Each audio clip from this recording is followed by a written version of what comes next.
Good morning, distinguished delegations.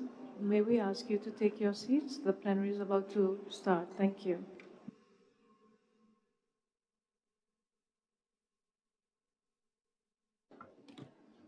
Good morning to everyone. Bonjour. Nous allons commencer. Je vais vous demander de vous asseoir, s'il vous plaît. Excellent.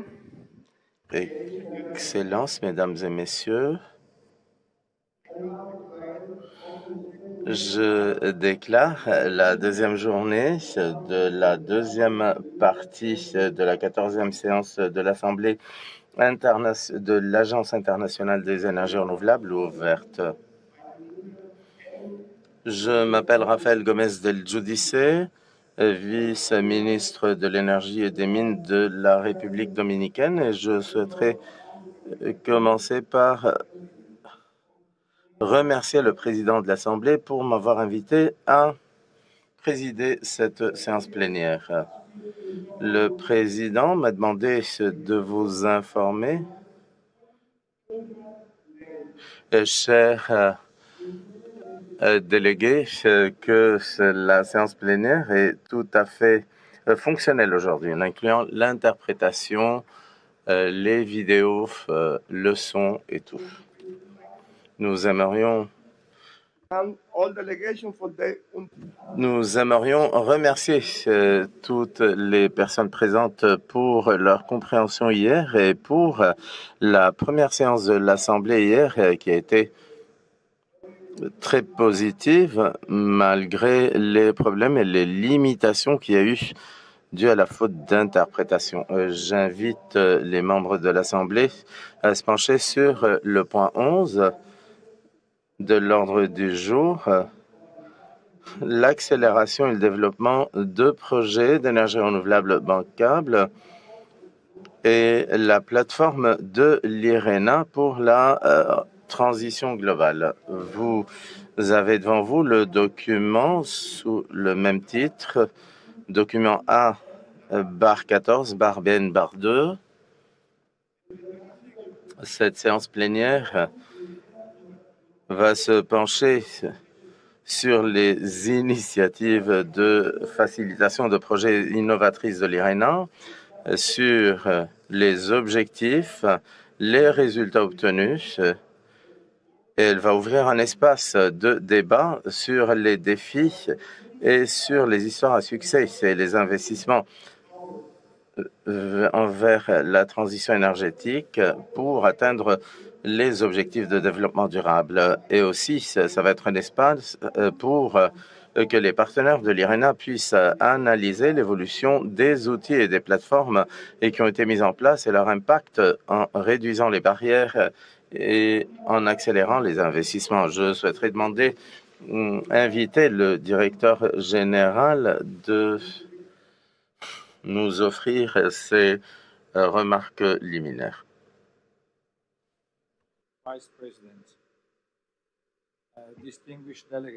Merci, Monsieur le Vice-président, chers délégués, Mesdames et Messieurs, bonjour. Je working overnight to make possible to come to the normal life of our General Assembly. So thank to them, also thank to my people that has been working tirelessly to get this done. And thank to you to be back in this room today. When I was elected Director General of IRENA in 2019, I engaged myself in trying to work for having the agency closer to action. For this reason, I propose and you agree to create a new project facilitation division in the agency.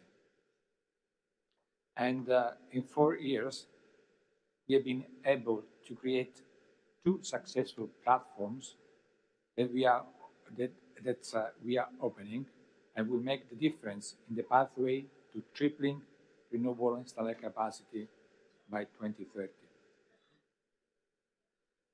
IRENA has built upon early success and lessons to build new focused interventions through technical assistance and capacity building, together with facilitating access to finance through these two flagship initiatives.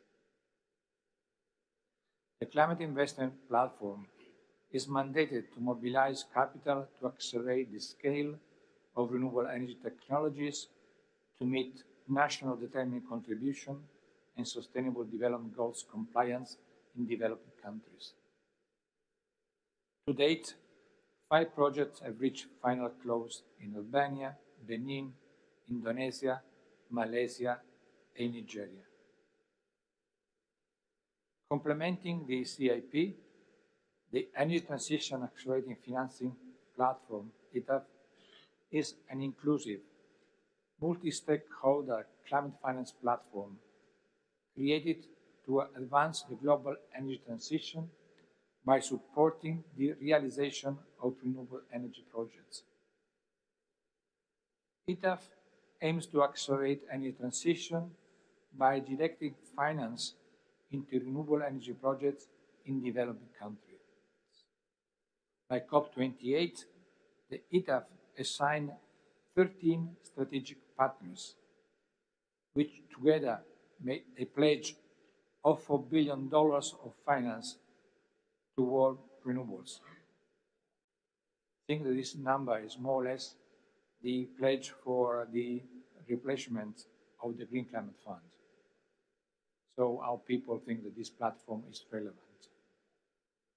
The platform has attracted projects of over 10 gigawatts capacity in its first year of operation and has already facilitated the installation of 1 gigawatt across 3 projects in Uzbekistan.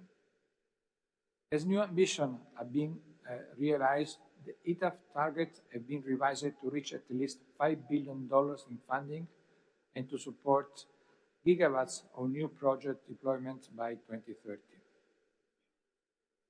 Through these platforms, IRENA is fulfilling a transformative role in supporting climate action through access to technical assistance, project finance, and the risk instrument for any transition project for our membership. But let me be clear, we'll succeed in this endeavor only by working together.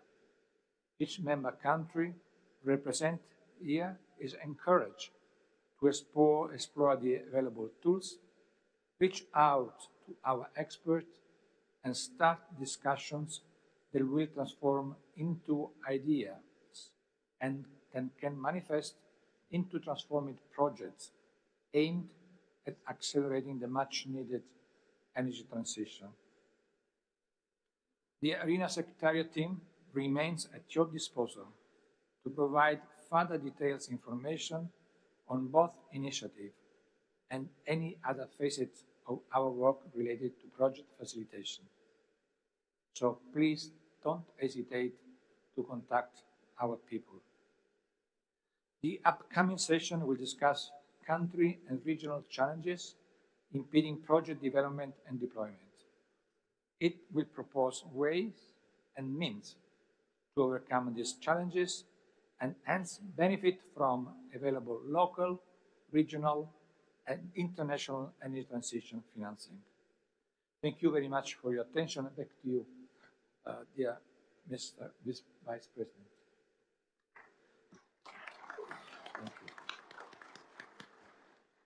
Thank you, Director General, for your remark. I now invite Her Excellency Ms. Kadri Simon, Commissioner for Energy at the European Commission, to deliver her keynote address.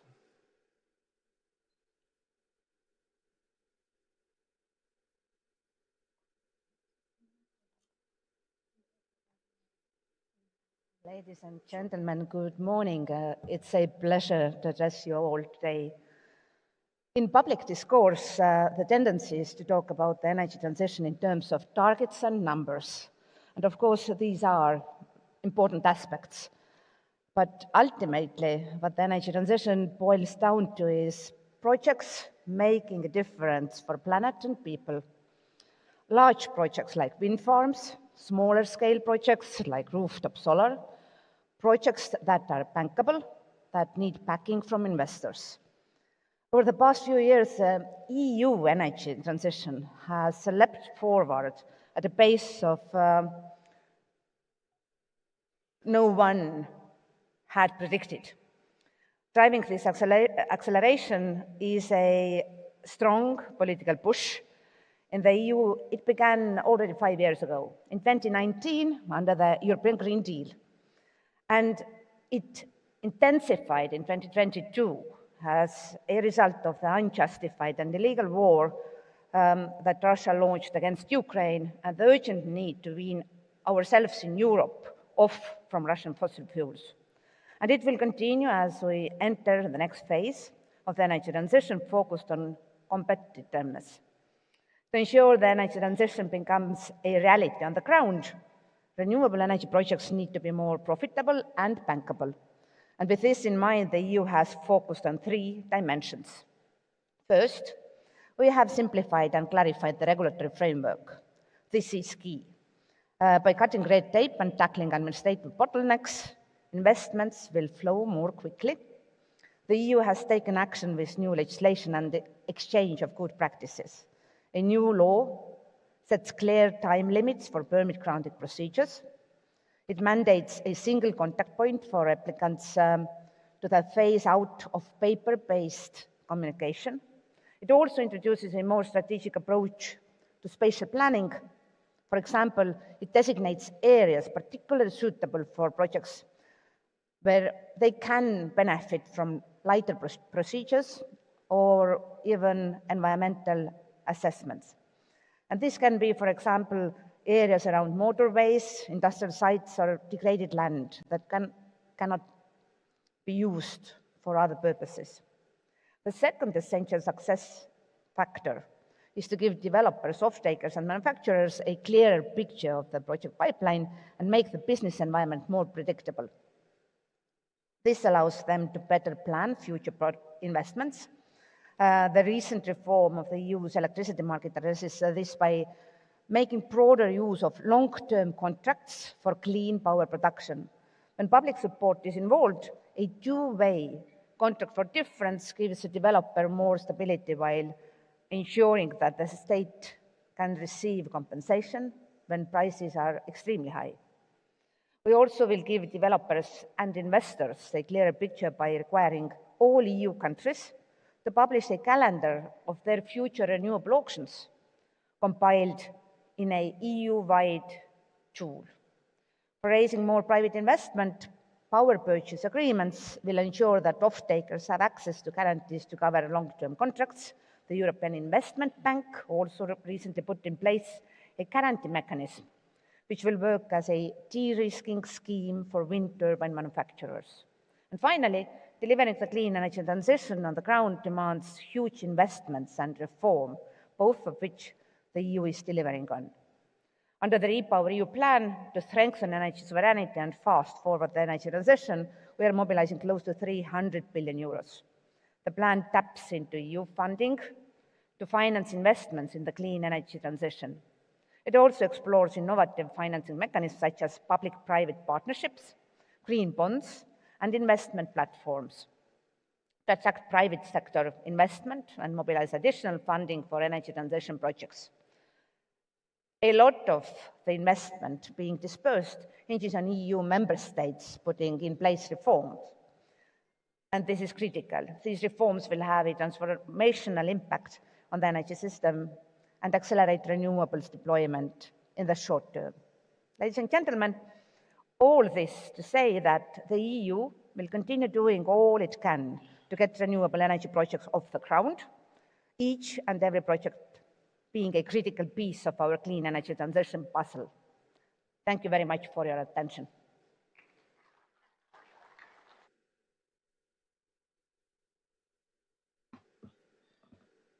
Thank you, Ms. Svensson.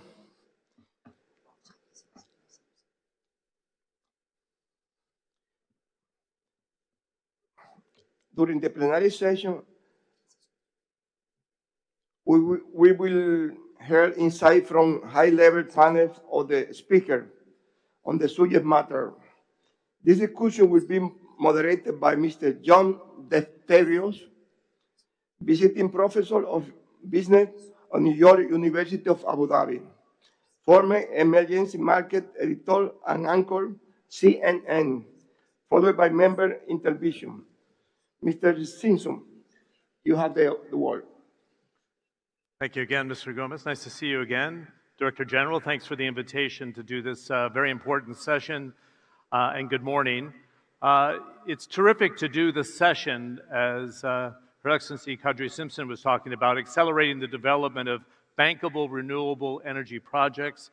I had the honor to do this at COP28 in a smaller session, and it was impressive how this deployment has taken on its own life, if you will, particularly in the developing world. During our session of the geopolitics of energy, we talked about how to get funding in to South America, Africa, and Southeast Asia, and this is a key tool in which to do so. Our world stands at a critical juncture in the energy transition, where the push for renewable energy is not just about environmental stewardship, but also about economic innovation and sustainability.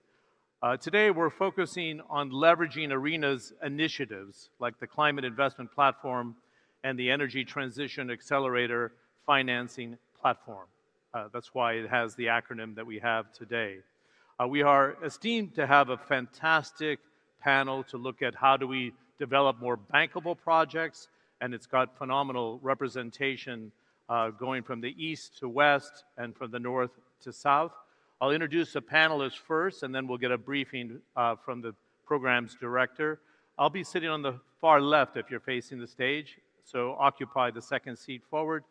His Excellency Vince Henderson is the Minister of Foreign Affairs and International Business, Trade, and Energy for Dominica. Thanks very much, Vince. We'll give him a warm welcome. Thank you. Anna Schipsberg is the Deputy Assistant Secretary of State for the USA, with a major focus, of course, on energy and energy security. Anna, please. Thanks very much. His Excellency Davis Chirchir is the Cabinet Secretary of Energy for the wonderful state of Kenya. Thank you, David. Thank you very much. Dite Jewel Jorgensen is the Director General for Energy at the European Commission, working very closely with Ms. Simpson. Nice to see you, Dite. And His Excellency Mr. Haptama Etefa Goleta is the Minister of Water and Energy from the wonderful state of Ethiopia, and we'll keep that microphone on you. Thank you very much. It's a great honor to collaborate again with IRENA. I think this is my 12th year within the organization, and a pleasure to do the General Assembly. I hold a candle out to the gentleman who lives a great passion for his program. We've done a lot of preliminary discussions. He brings that same energy to COP28 and here at the General Assembly. Can we give a warm welcome to Ahmed Badr, who's going to do the briefing for us. Thanks very much, Ahmed.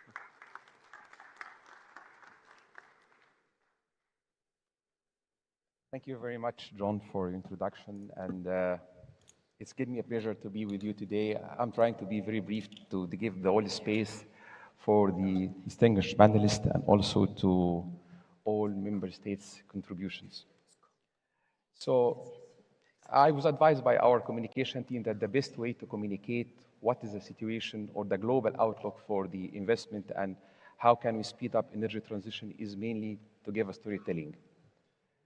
So we had to consult with several professors, including John himself, but also I'm referring here to Professor Michael Porter from the United States, who basically said that it's very important to highlight what is exactly the comprehensive paradox. That's exactly the definition that we agreed here, IRENA, that it's a comprehensive paradox to say, what is it about bankable projects? Is that really about cost of capital or affordable cost of capital or the conducive environment to attract foreign direct investment? That's really the important questions that we would like to highlight.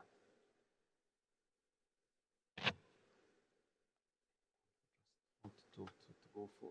Yes, that's exactly one of the very important slides that we had in our last World Energy Transition Outlook. And you can see that clearly it's not only about finance. Finance is always there. Money is always there. What we had got not only from multilateral development banks, from the key players like United States, Treasury there, or from European Commission, European Investment Bank, or other institutions, that money is always there. It's about who's going to access it and under what condition. That's really very important to highlight. So is that about partnership? And last of which, before moving to the next slide, within our few minutes to present it, is that we had a discussion also with the climate envoy, who's the climate champion for COP27, Dr. Mahmoud Mohiuddin, who also highlighted that the cost of capital, as mentioned, I also discussed yesterday with Commissioner Simpson was there, is not affordable to most of the developing countries. That's really one of the main stumbling blocks. So it's about partnership together with finance and also ensuring that the supply chain is really able to provide needed finance, specifically if you talk about green hydrogen. From ITAF, basically, we had convened about more than a dozen of MDBs.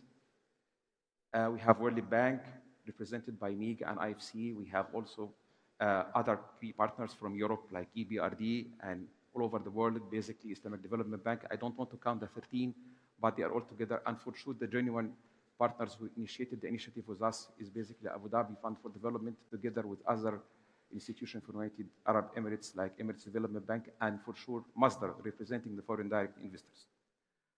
To answer this question, let me tell you what we had to do globally. And from here, I will start to say what is the challenge, as I represented by the 3 key points I mentioned in my first slide. We had supported over the past 4 years since we established both CIP and ITAF, as Francesco mentioned in his presentation, that more than 100 countries. We provided needed technical assistance to bring projects into bankability level in order to attract the banks and the foreign direct investors. And here is the situation. We had more than 4 gigawatts of projects ready to be financed, but only who is really financed and financially closed is 1 gigawatt, 1,000 megawatt, and the remaining 3,000 megawatt plus is really still in the pipeline. Why is that? Several factors. And I would like to highlight that so that John can moderate the session based on it. Number 1, the cost of capital. I believe that Minister Henderson, I had to work with him over the past year in partnership with the United States. And the cost of capital is really one of the issues, meaning that the money is there, but the cost for payback is not affordable up to the level that basically developing countries, including small island developing states, could do. And also that's mentioned yesterday from the Minister of Barbados. I'm just referring to what discussed yesterday morning onto this.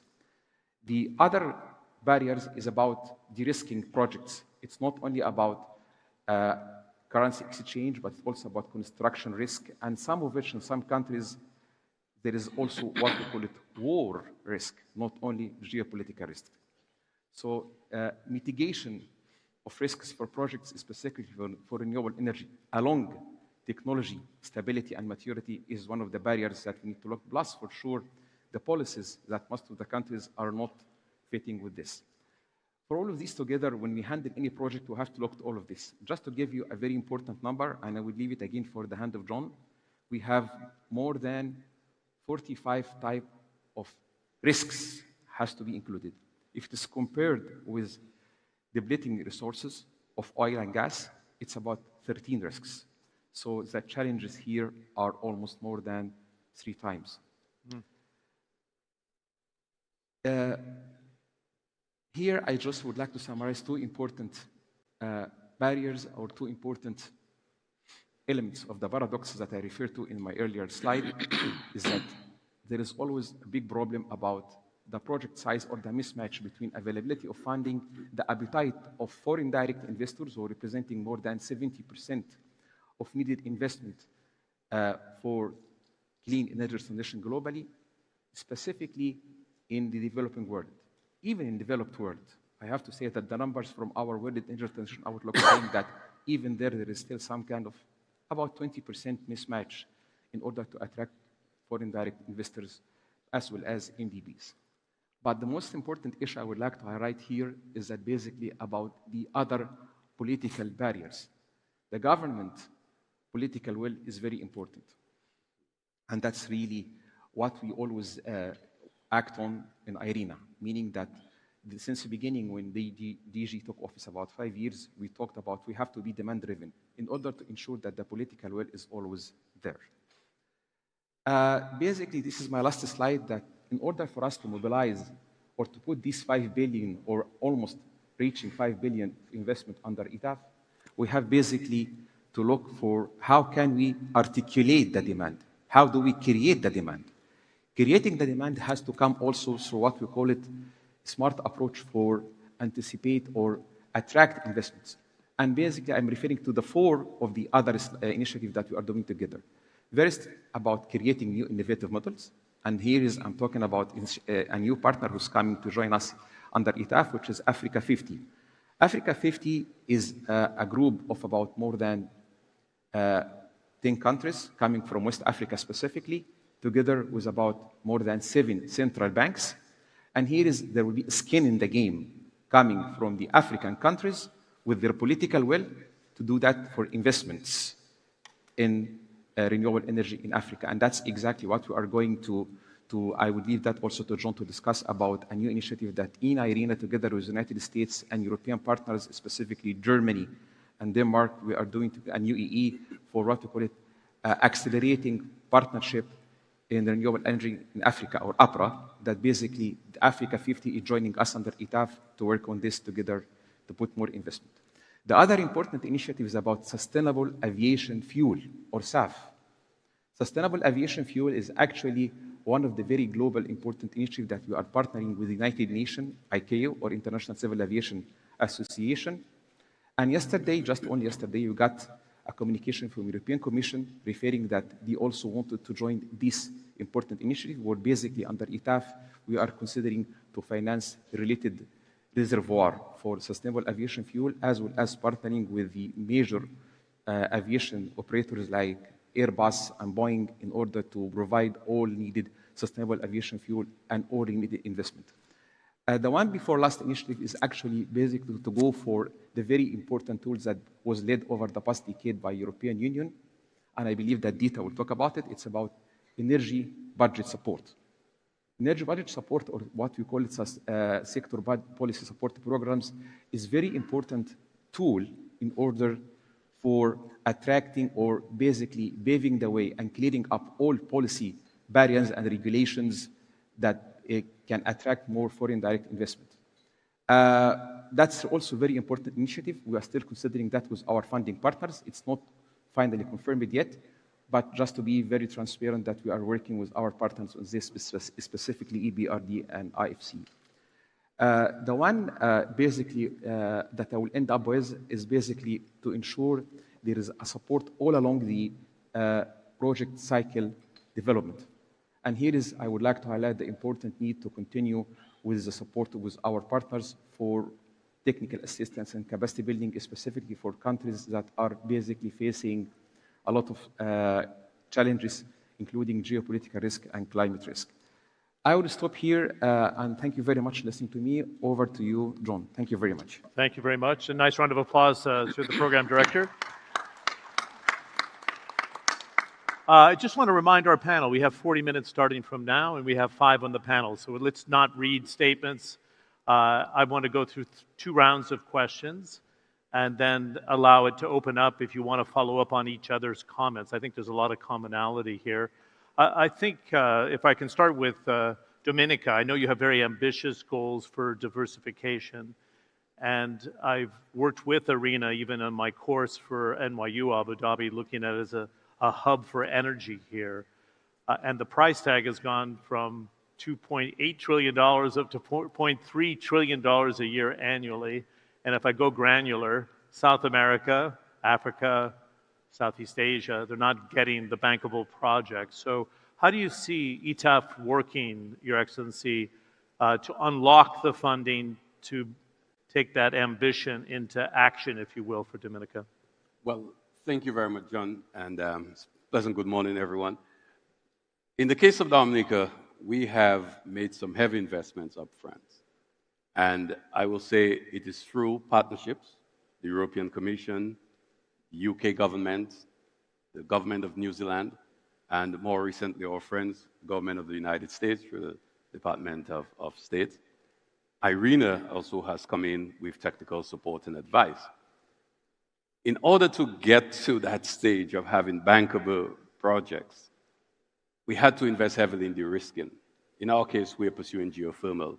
We will have a 10-megawatt plant online by the end of 2025.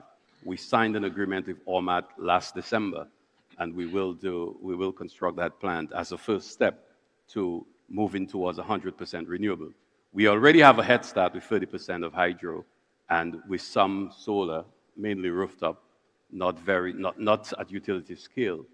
So in order to get there, the key thing was to de-risk. And I think that is the conversation we need to have with our partners. Because in the Caribbean, and I was advised that I could speak for my colleagues in the region, we have something. They gave you that mandate? That's right, that's right. So I think I have earned that. I have been around too long, so I've been saddled with that. But we're pursuing geothermal in the region. We have the potential. 4 of the countries in the Eastern Caribbean have the potential for developing geothermal power. But for that to work, there has to be de-risking upfront. And I think this is where we need to have a serious conversation. But in addition to that, we are in a hurricane belt. And I think most of us here were scared a few days ago when we saw the weather condition here. But that is a reality for us every year. And as we seek to transition to renewable energy, there has to be resilience factored into that. So if we're talking about any meaningful transition, we need to start talking about how do we build resilience into the systems? What type of seeds-appropriate renewable energy technology that we deploy? And what can we do to further develop and make more resilient those that already exist? Now, on top of that, and I hate to pile this stuff up, but that's the reality that we live, we have transmission systems, and in some cases, they're more distribution systems, that are not suitable for accepting renewable energy.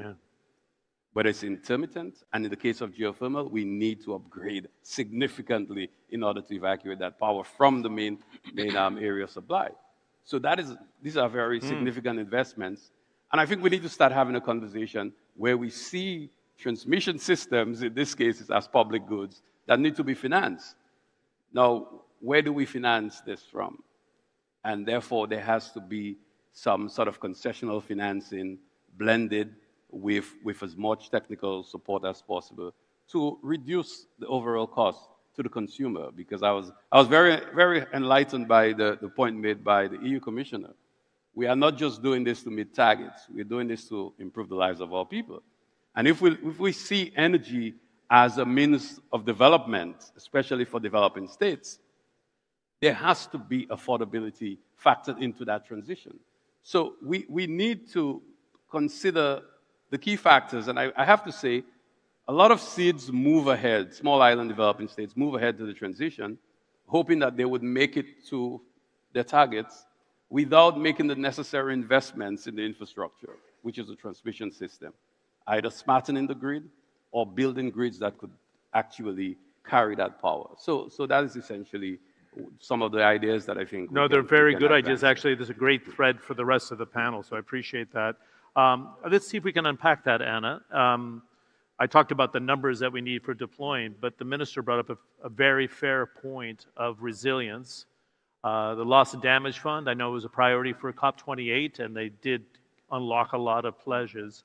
But it's how do we do a model where the major developed economies can work with the lending institutions, and that you have an ETAF that helps unlock microfinancing to get things moving, that includes modernization of the grid, specific targets for certain energy, and then say, how do we deploy the loss and damage to make sure they can build that sort of resilience that the minister was talking about? Yeah, well, I think in terms of loss and damage, there's a whole conversation around that is live in terms of what's the most effective way to build out that fund and make sure we're using efficient resources. ETAF has a potential to contribute significantly to building out resilience and mitigation.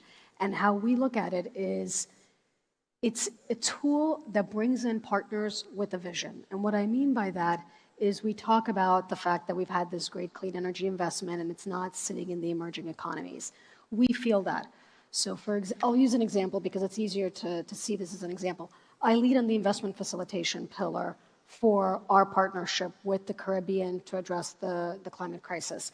And that means actually looking at projects that are coming up through procurement, providing transaction advisory support, and then finding how do these get to financial close. So for example, we've been working with Dominica, with Minister Henderson on the geothermal project, and I called up Ahmed and said, we need players with a vision. We need additional players because we need more de-risking tools and we need to figure out a financial model that is going to be responsible to the region. And to Minister Henderson's point, it has to be affordable. And for that, we need to continue de-risking and we need more players. And so that was when he came in with ETAF and we started to actually look at this project and try and figure out what else is missing? Is there anything else that can be provided? What could this look like? Interesting. So ETAF is serving mainly as a de-risker, or is it identify the project, approve the project, and then other lenders come off the back? No, in this case, so ETAF can work in many different ways in different countries. In this case, it was about bringing them in, looking at who was already in there. World Bank was in there. We were helping provide transaction advisory support. A lot of governments are working to see this project through. ETAF was coming in to see, are there other grants that could be provided in additional to financing a model where banks could come in, additional players could come in. Iceland came in and provided capacity support. But we wanted to do this as partners because we're saying geothermal is important for the region. It has a potential to green the island. And we don't want players to just look at financial players at markets in a traditional sense of, oh, do they have a supply chain, a workforce, scale, local banking? Sure, we'll go in. We'll never reach climate goals, we'll never reach energy security goals, we'll never reach energy access goals if we look like that. We need to see the vision.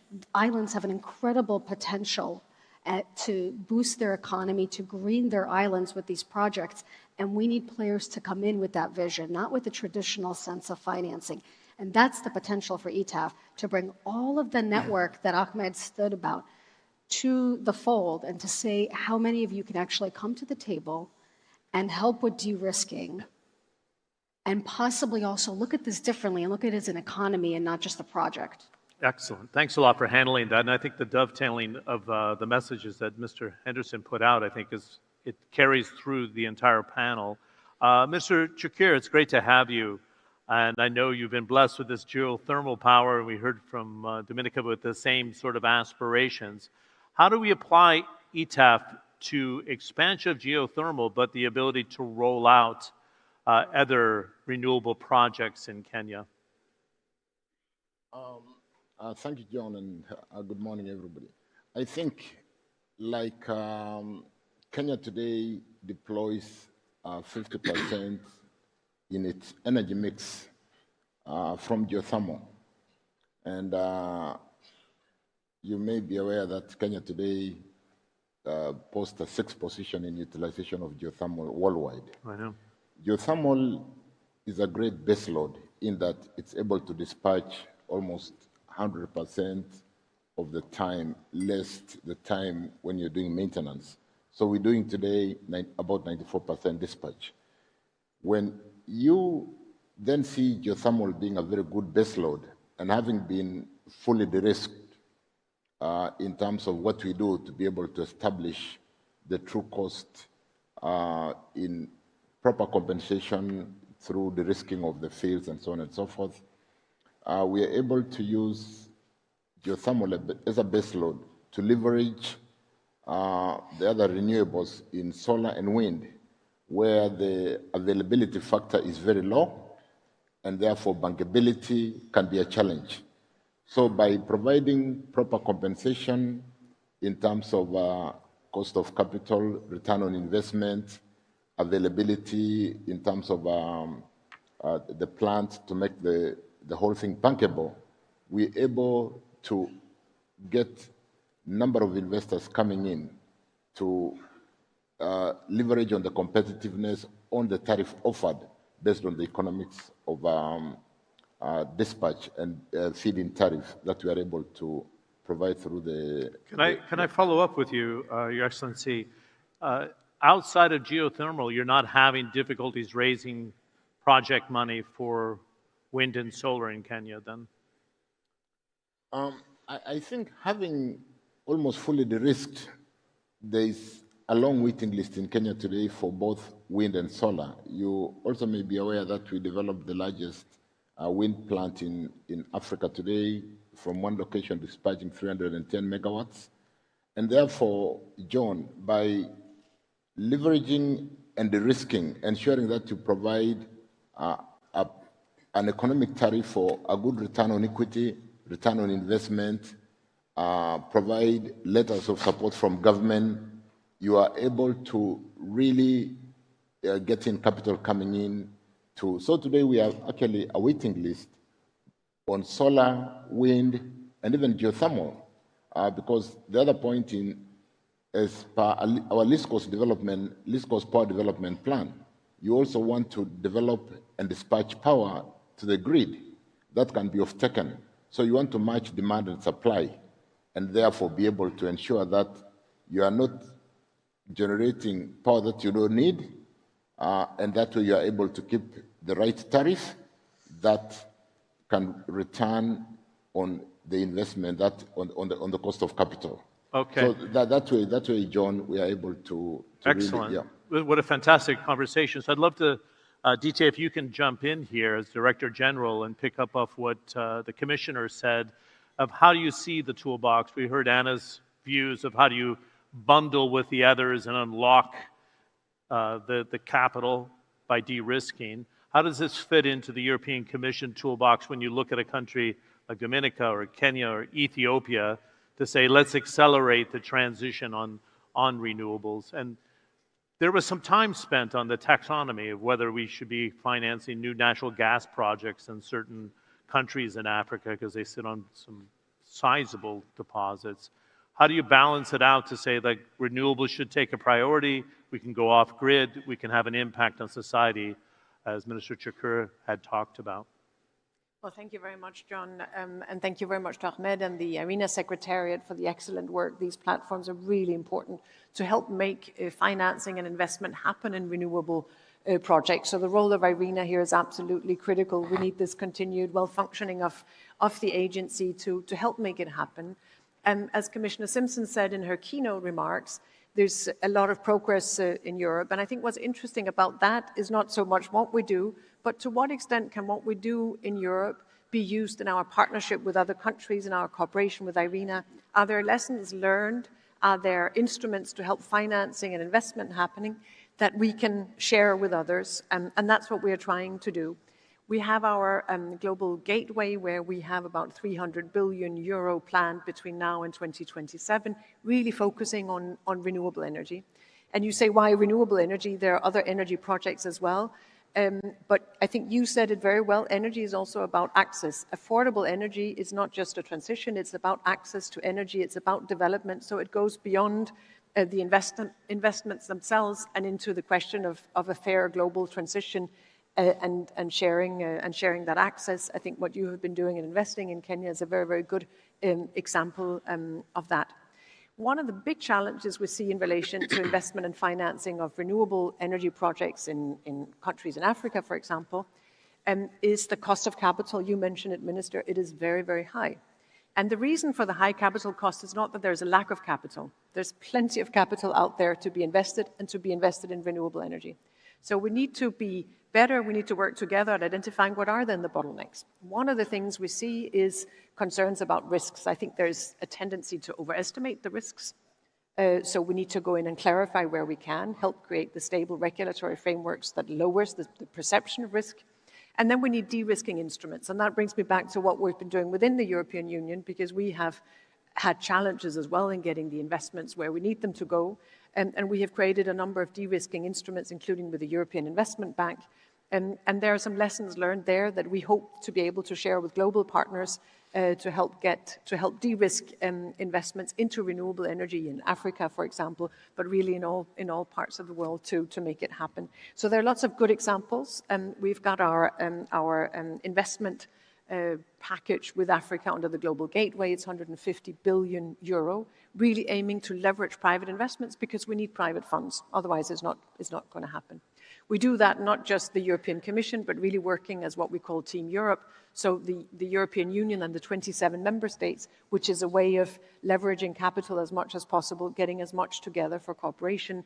And that's both for renewables, it's for interconnectors. We have been part of an interconnector or contributing to an interconnector between Kenya, Tanzania, and Zambia for that integrated market to deliver in a more cost-efficient and more secure way. So again, that affordable energy and access to energy is critical.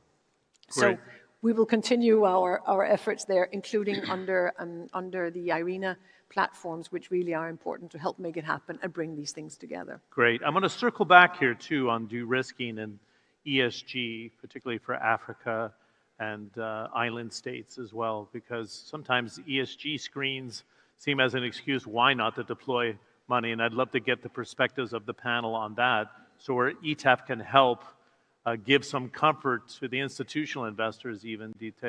We had Ray Dalio of Bridgewater Associates on a panel at the World Economic Forum this year, and he says there's $200 trillion of private capital and $2 trillion really from the investment banks or the regional development banks and the IMF and World Bank that can help support, but you have a multiplier of 100. So we have to de-risk and give them a reason to deploy, I think is the key point here. I just want to remind our folks in the audience, we don't have a speaker on the stage, so we can hear your conversations, and it's hard for us to hear each other. So if we could limit the volume of the conversations, it would be super helpful for us. Mr. Ntefa, thanks for your patience. Yeah, it's nice to have you. I think it's excellent we have Ethiopia with its large population. It's an incredible emerging market that I covered, obviously, as emerging markets editor for CNN. It's had its success in hydropower that everybody knows about, the geopolitics around hydropower and the region, which is something we can't ignore, the potential for geothermal and bringing in wind energy, of course, has got great potential. So how do you see ETAP supporting it and some of the things that Dite and Anna brought up here to coalesce at a faster pace the lending to see those projects to the stage of production for the Ethiopian people? Thank you, John. Good morning, everyone. Excellencies. I just have to remind you, we have to go to 2 minutes each, yeah? We only have 10 minutes left for the panel, so please. Thank you. As you said, Ethiopia, we have the big potential on hydropower, which is mainly part of the renewable energy, where we had long years experience and a lot has been done. Currently, we are working on modifying the energy mix, mainly on the solar and then the wind, how we can really make it somehow balanced. So far, what we have been doing, thanks for development partners like World Bank and FDP, they had really significant role in supporting our power development, which we could connect with our brotherly countries and our neighbors. We also now prepared projects in PPP model, private, public, and partnership model, that will increase the confidence of the private sector so that they can come and work upon that.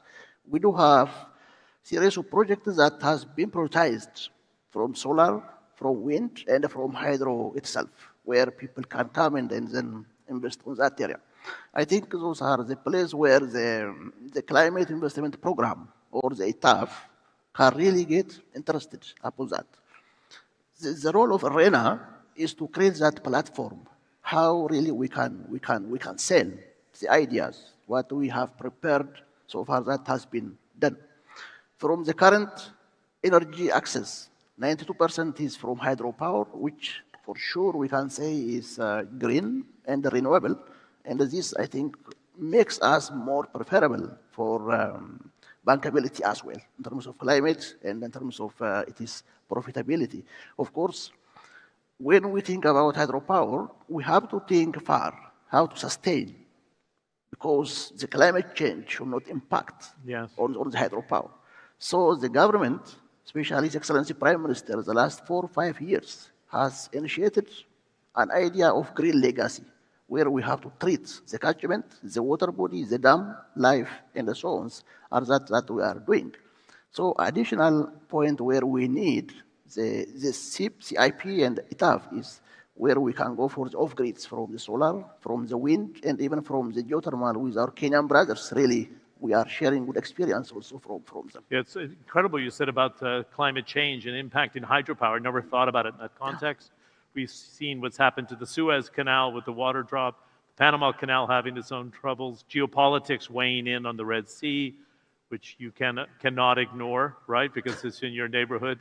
So the complexities around the geopolitics of energy while trying to deploy something as a platform or ETF is extremely important. I wanted to jump to the closing question here because we have 6 minutes.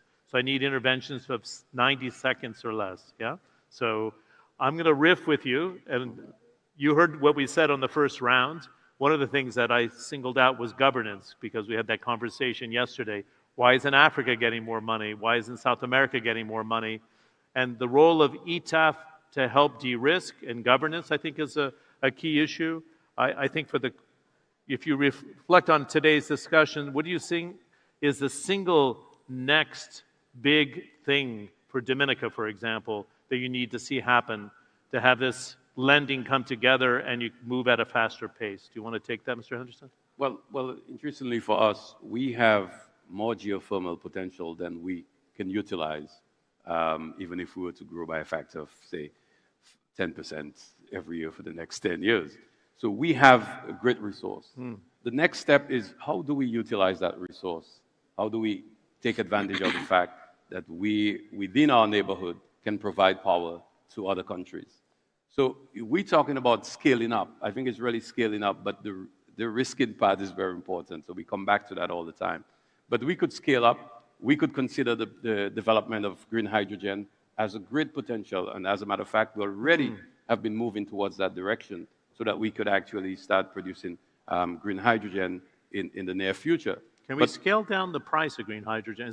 It almost seems like it's the life cycle of solar and wind, where it started high, the competition came, and then the prices came down. Precisely. So that is where the challenge is. And this is where I believe that, the financing, the de-risking, the bringing the partners together will become necessary. But I think also IRENA needs to consider further engagement of development partners within the region. So the Caribbean Development Bank, for example, our regional institutions, we could start bringing in more of the resources. I heard my friend Ahmed spoke about the challenge that they have. If a target of 5 gigawatts only be able to do 1, I believe there might be an opportunity to start talking more regional type of approaches in partnership with IRENA to see how we could more quickly deploy those resources. So I think it has to be a conversation among how do we bring more regional partners to participate in this. We have seen it with, for example, the Inter-American Development Bank working together with the Caribbean Development Bank. We have seen the World Bank being more willing to partner with some of our regional institutions, and the World Bank has been an excellent partner for Dominica over the last decade, developing geothermal. So we need to start having that conversation, and finally, interconnecting the region. It's really interesting. It's not part of the conversation, so the regional approach would work much better. That's right, because we can interconnect. We are not that far, unfortunately. It's not as the case of the Pacific. Our islands are more, closely aligned, and we have regional institutions as well that could facilitate that. So there has to be a conversation now on how do we interconnect these very small islands to scale up actual production, because we're really talking about small systems. And I believe that if we have that type of regional view to connectivity, to institutions participating in the deployment, we can be able to see much more happening in the Caribbean with regards to... Great, thanks. I don't mean to cut you short, it's just that we have to finish up in 5 minutes here, so I'll ask for the focus, and I'll come back to you. Minister Chakir, the one thing that you need to see from an ETAF to help deployment at a faster pace. I mean, Kenya's quite an incredible economy. What's needed here is it grid modernization that you'd like to see, connecting to the deployment of grants to bring in other renewable assets? 1 minute, please, yeah? Thank you again, John. You talk about grid monetization. I think what we've done and what we realize we need to do with a fully unbundled energy delivery system from generation, transmission, and offtake. We are working very closely with IRENA, with everybody, to see how particularly the transmission can be accelerated. And like my brothers talked about interconnection, we are fully interconnected with Ethiopia on a 500 DC line, 200 megawatts. We are shortly going to be fully interconnected with Tanzania, therefore to Zambia and all the way to South Africa in terms of power trade. And we are finalizing and working on interconnection with Uganda, our neighbor. But with respect to grid monetization, we are holding so much capital on grid on government balance sheets. And we think with the regulations like wheeling regulations, which has been built through our legislative framework, to be able to make transmission networks create appetite for the private sector to come in through PPP. We then are able to provide a tariff, a wheeling tariff, and make transmission as attractive as power generation, where you can invest and earn on either capacity on the capacity of electrons that you push through the network. So, like again, my brother said, we need scale, and we realize our economies cannot offtake through the least cost power development. And therefore, looking at green minerals and value addition, and particularly what I've just mentioned in power trade with the region, we are able to generate power, work with our neighbors, and be able to wheel power to market where we can do value addition of minerals in the Congo or in Burundi, and then so on and so forth. And that way we are able to scale and not just develop power for our own use as a country, because our economies are small, be able to go to the next step of green hydrogen, value addition in green minerals, and create value. Because in terms of abundance of renewable energy, we really have that abundant renewable energy in Africa. And unless we scale and work in value addition, we'll not be able to move to that next step. So working with platforms like IRENA, participating in this kind of conferences, sharing knowledge, we should be able to overcome and move forward together quickly. Okay, thanks very much. We only have, I'm out of time actually, so I'm going to ask the minister to weigh in and then have Anna and Dite close out on the single priority, the single priority to make this, to move ahead. This is what happens when you start a panel 10 minutes late. So I got little birdies speaking in my ear telling me to wrap it up. At CNN, they just would take you off the air. They don't give you the flexibility. Mr. Chakir, I love this idea of African collaboration. I know the percentage of money that's going into Ethiopia, but the one priority for you coming out of this arena for ETAF, one priority, 30 seconds. Yeah, priority number one is upgrading the systems of our distribution lines, which have been very old and need some kind of updates, is where we really need that. Because our current hydropower, we are good in generating the power, but on distributions we have issues that need to be addressed and then supported. When we support that, that is priority number one, a very critical one. Great, thank you for playing along here on time frames. You cleared that CNN rule, so you stay on the air. I think I'd have to work with you and the coaching afterwards, because although you're extremely articulate, Mr. Anderson. Anna, Dite, I'd love to have you cover the G in governance, because we had this conversation yesterday. Why isn't there more money going into these developing markets that offer big potential? Kenya, Ethiopia itself, the small island states, if you bundle them, they offer that sort of potential. How do you de-risk this most effectively, and where does ETAF fit in? I think in general, we need smarter blended finance. Right across the board, we need smarter blended finance, because for most of the DFIs and for all the public institutions, we have strong ESG standards built into project criteria. So the idea is when they're involved, there already is a de-risking on the governance component that can come in. The problem is it hasn't been leveraged well, and which it's the reason that from our Treasury Department we spent a lot of time talking about MDB reform and actually increasing the lending capacity. That is very important. We've gone from a space of we've used this amount of money for traditional loans that just has money sitting. It's inefficient. It does not leverage. We needed to securitize. We need hybrid capital. We need to use insurers for credit guarantees separate from possibly political risk insurance. We need to fully rethink of crisis response funding, and we need money to be able recycled and to use the private capital the way it's meant to be used. There's a lot of different private capital, so we need to be effective about where it comes in and how, and where the DFIs and MDBs are using them to bring in the private side. And so already there are measures on the table that would open up about $200 billion over 10 years, just from the reforms that are being reviewed right now on the MDB side. There's a lot going on.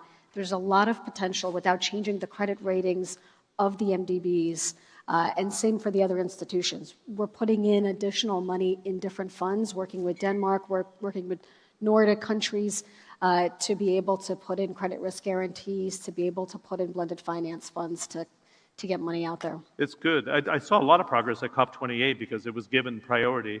DT, do you want to wrap on how do we bring in the G in governance so it's not used as an excuse not to invest, and where the Commission, the EBRD, the ADB, Latin American development banks can actually, as Anna suggests, move faster to bring the private sector in?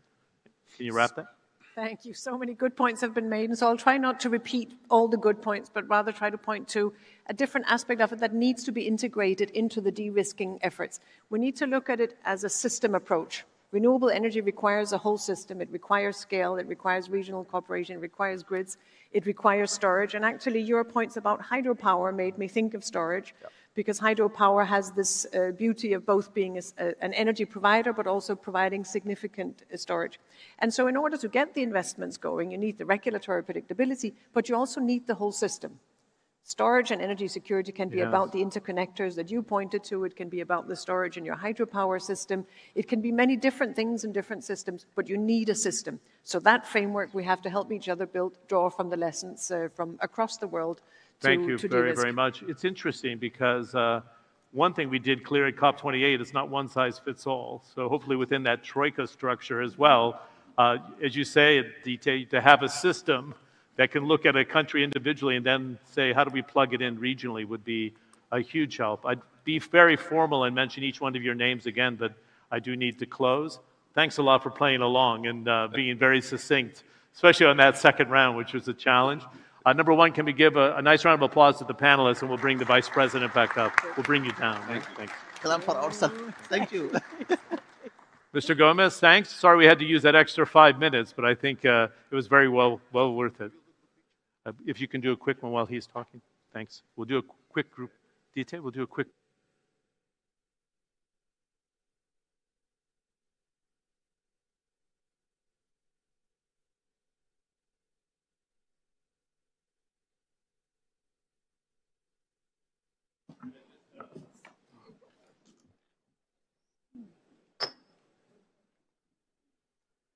Mr. Gomez, will you do the introductions for Mr. Raul to do his speech? Yeah, thank you very much. Thank John. Really, many thanks for guiding this discussion. Very interesting. And let me express my sincerest gratitude to all members of the panel for the keynote speaker. I now open the floor for intervention from delegation in order to ensure the higher level of engagement and participation. Speakers are invited to limit their intervention in plenary on 3 minutes, please, because we are short on time. Please, Egypt. Thank you. Thank you, Chair. Can you hear me? Yes. Thank you, Chair.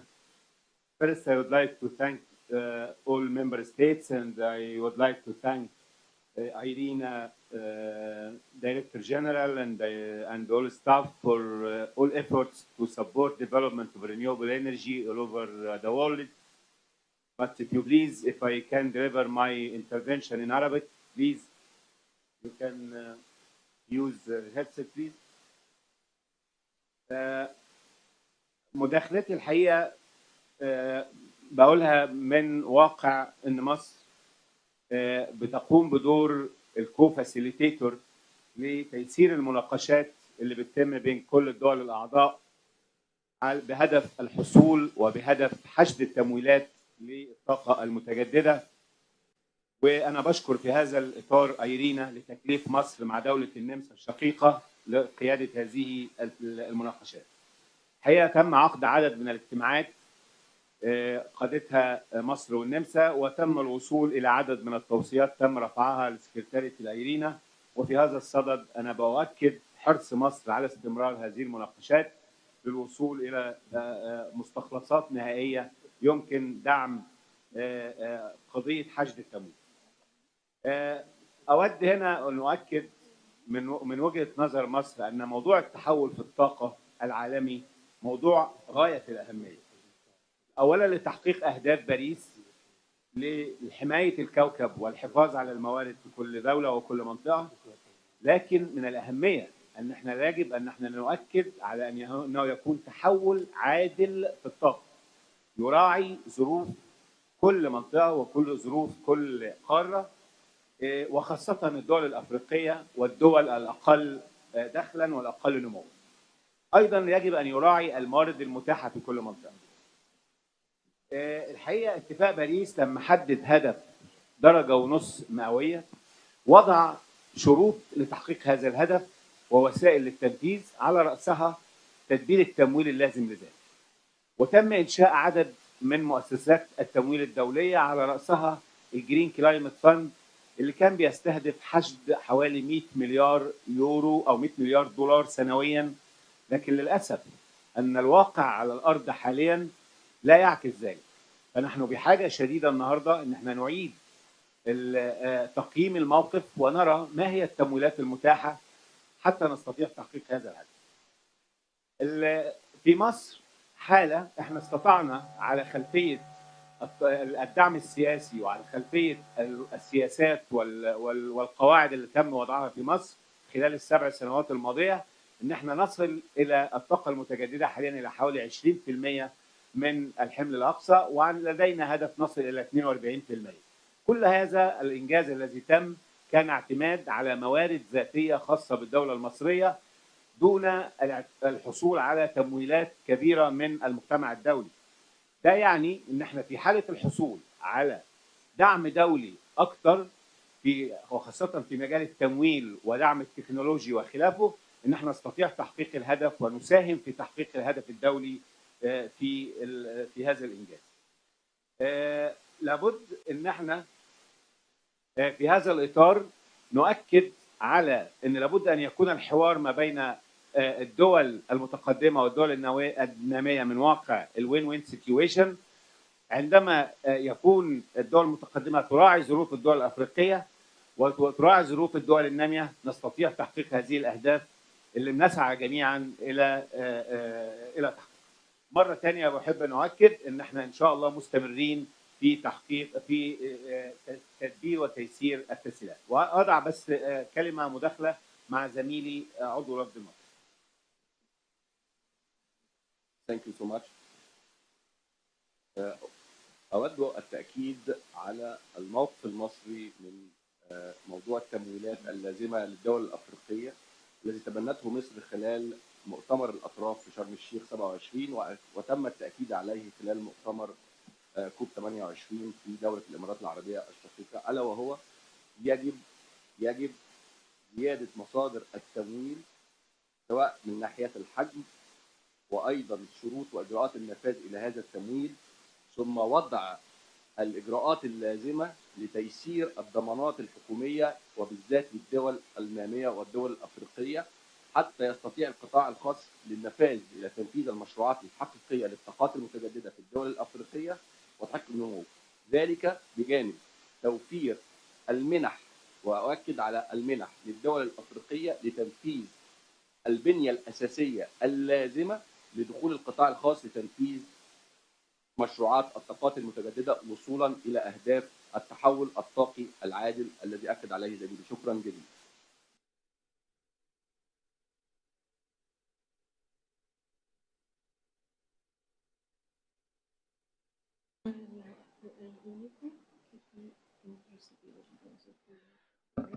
Okay, thank you. If any more, nobody want to talk, I want to pass to the reflection. Then after I will pass the word to Mr. De Frecchio. Please use your translator. Oh, sorry, there was Guinea want to talk, please. Sorry.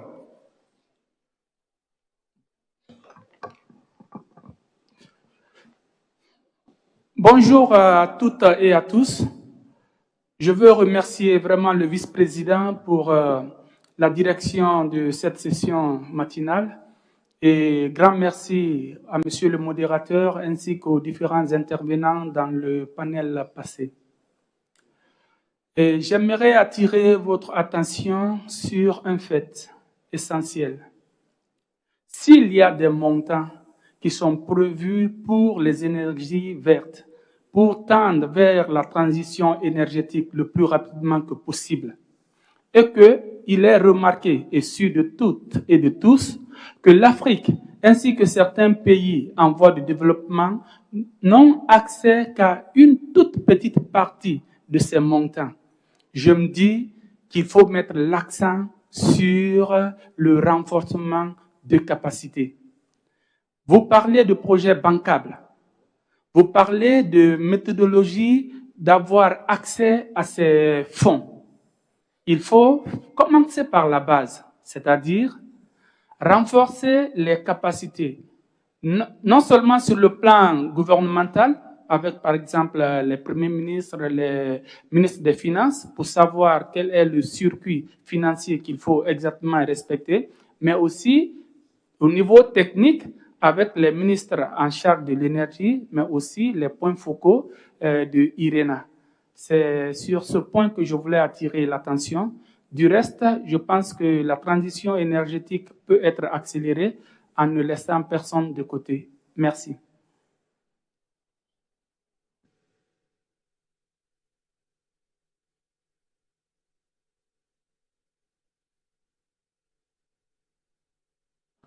Okay, thank you, Guinea.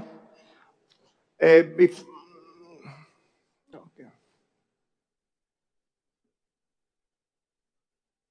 No more? Okay. Now we will call Mr. Raúl Pelico, Director of Knowledge Policy Framework Center. Then after that, we're going to make the reflection because we are short in time. We have to start the next panel.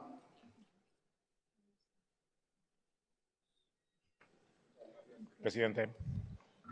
Good morning, Your Excellencies, esteemed panelists, distinguished guests, ladies and gentlemen. Let me express my deepest gratitude to everybody who participated in the session today about accelerating the development of bankable renewable energy projects.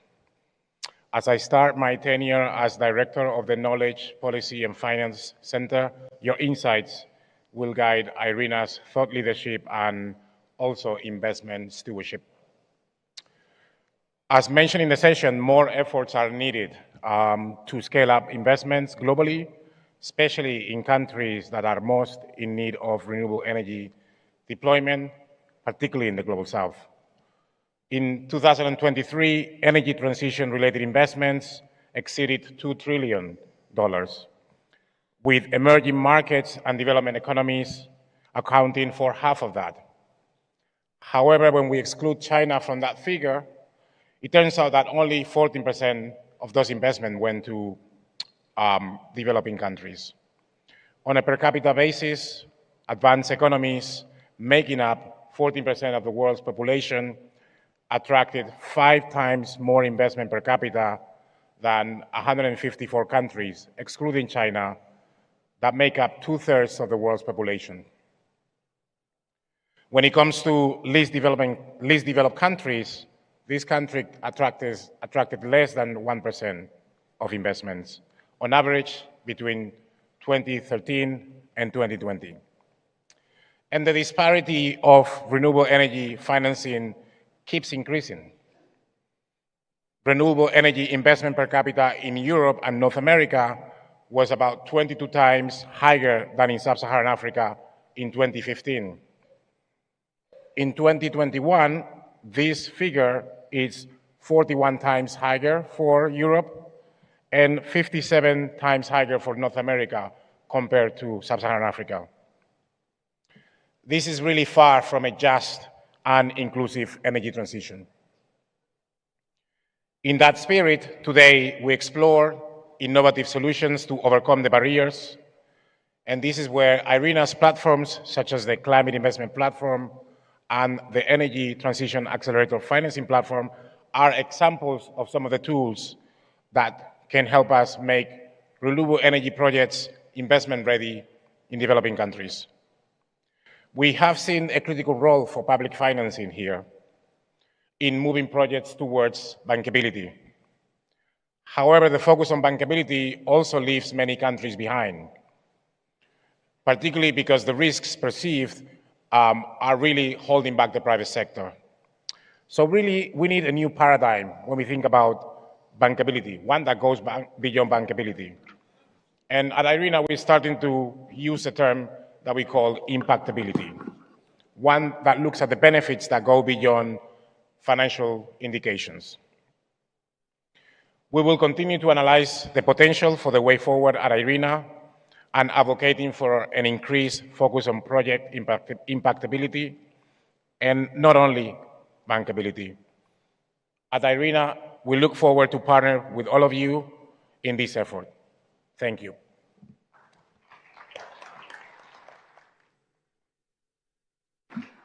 Thank you, Mr. Perico. Very good reflection.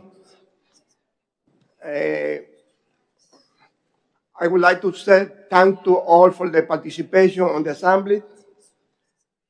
And with this, we concluded the consideration of Agenda 11. Thank you to all.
Excellencies, ladies and gentlemen, good morning.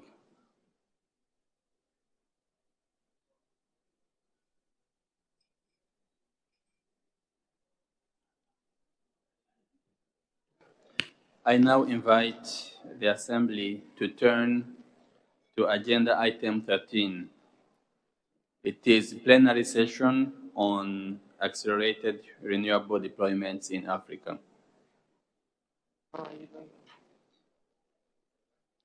The Assembly has before it a background document with the same title contained in A/14/BN/4.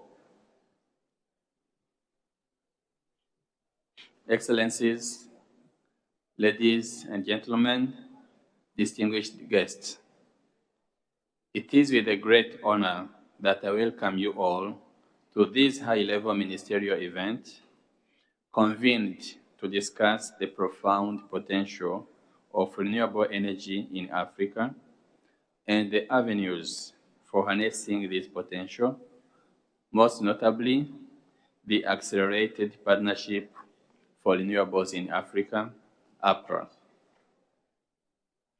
The main objective of this meeting is to deepen our understanding of APPA's implementation strategy and venues for international cooperation to drive the deployment of renewable energy solutions in Africa, given the pressing need to deliver on a range of economic, social, and environmental priorities. We have to look for solutions that can help deliver on these multiple objectives. Renewable energy emerged as one of these solutions. So, the question is, how do we move forward at the necessary speed and the necessary scale? We know collective action can significantly amplify the impact of individual efforts. Today's discussions will therefore focus on how we can enhance these synergies among our nations, transforming our individual potential into collective action with tangible outcomes. Regarding the structure of today's event, we have organized it into 3 engaging segments. We will begin with scene-setting remarks for Kenya, Chair of KAOSK, to be followed by remarks from His Excellency Sheikh Shakhbout Al Nahyan, Cabinet Member and Minister of State of Foreign Affairs of the United Arab Emirates and the Director General of IRENA.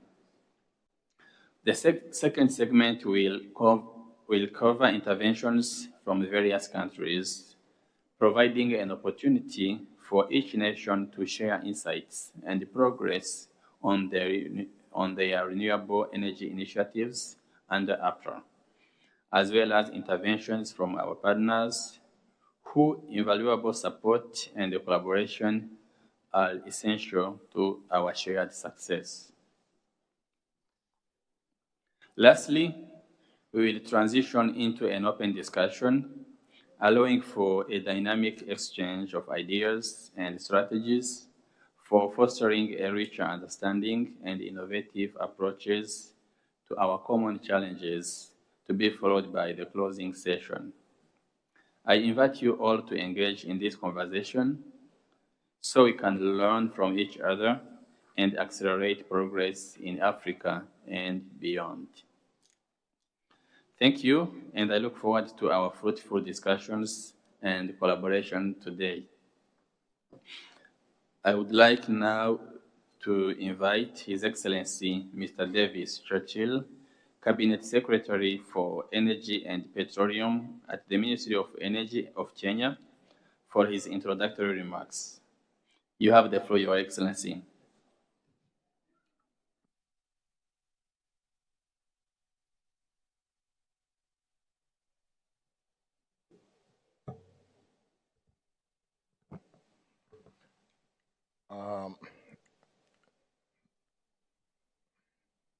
Excellencies, distinguished delegates, as we gather here today to discuss the accelerated deployment and renewable energy in Africa, we are reminded of the bold vision articulated in the Nairobi Vision by African leaders last September.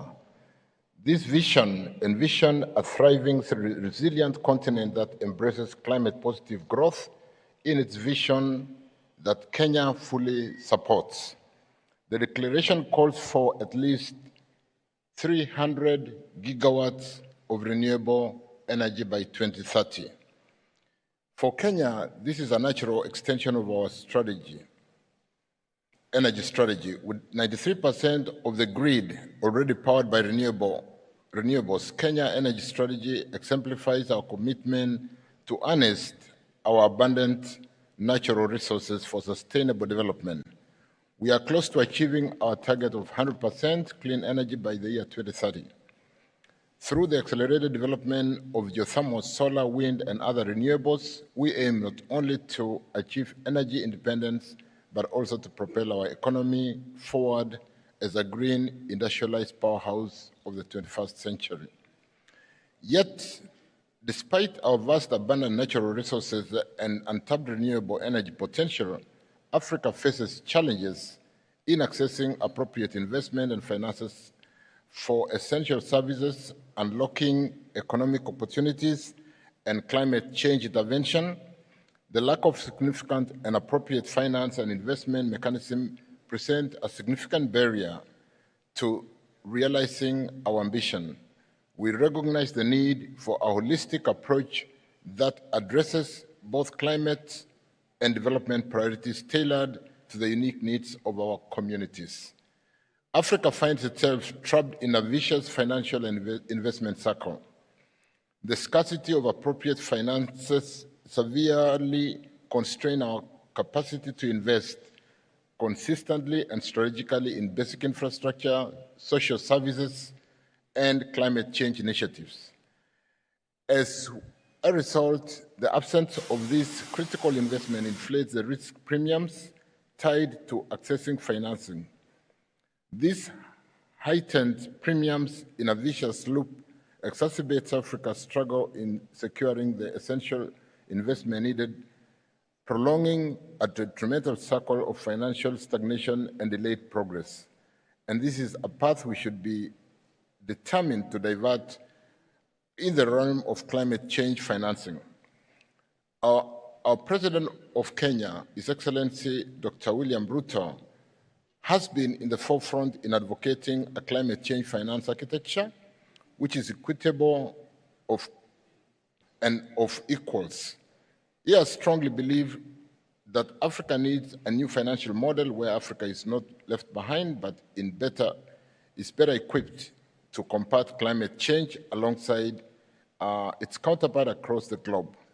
This is why our President has put his weight behind APPA, which has the potential to drive such a change through coordinated international cooperation. In this pursuit, Kenya fully supports the Africa Renewable Energy Partnership for Accelerated Renewable Deployment, APPA. Through international cooperation and robust country action plans, APPA aims to drive tangible change in infrastructure, policy, capacity development, and green industrialization. I extend my sincere appreciation to our partners, Denmark, Germany, UAE, and to IRENA for the invaluable support in facilitating this partnership. IRENA analysis underscores the urgency of quadrupling renewable capacity in APPA countries by 2030 to achieve universal electrification and capitalize on green industrialization. To this end, we must focus on increasing demand and harness local capacities, particularly in energy-intensive industries and emerging sectors like mineral processing and green hydrogen production. This directly capitalizes on Africa's strength in abundant mineral resources and a young workforce. By doing so, we position ourselves to foster the diversification of our global value chain and as well as to contribute markedly to global decarbonization. In September, under the patronage of His Excellency President William Ruto, Kenya will host the APPA Investment Forum in Nairobi. This forum will foster a conducive policy environment for renewable energy investment and connect project developers with potential financiers, making a significant step forward towards our goals. Finally, I would like to use this opportunity to call for an expansion of APPA's membership and partners across Africa and worldwide. I invite partners to facilitate investment in renewable energy, manufacturing facilities, develop local supply chains, and promote collaboration with G7 countries. Partners should encourage their private sector entities and financial institutions to seize opportunities with APPA countries, especially in green hydrogen, critical minerals, systemic fuel, and among others. Let's partner in the upcoming APPA Investment Forum to take place in Nairobi in September 2024. Welcome all opportunities that align with our goals and values. I am confident that with regular dialogue among ourselves, we can promote, align, and adopt an adaptation of strategies, exchange of ideas, and position APPA as a dynamic agent of change. Together, we will realize our shared vision of a sustainable and prosperous future. Thank you.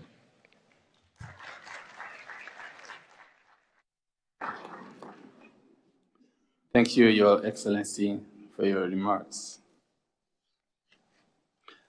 I would now like to invite His Excellency Sheikh Shahbout Al Nahyan, Cabinet Member and Minister of State for Foreign Affairs of the United Arab Emirates, for his remarks. You have the floor, Your Excellency.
Your Excellency, Dr. Jimmy Gasore, Minister of Infrastructure of Rwanda, Your Excellency, Mr. Davis Churcher, Cabinet Secretary for Energy and Petroleum of Kenya, Your Excellency Francisco La Camera, Director General of IRENA, Your Excellencies, esteemed guests, ladies and gentlemen, welcome to the UAE.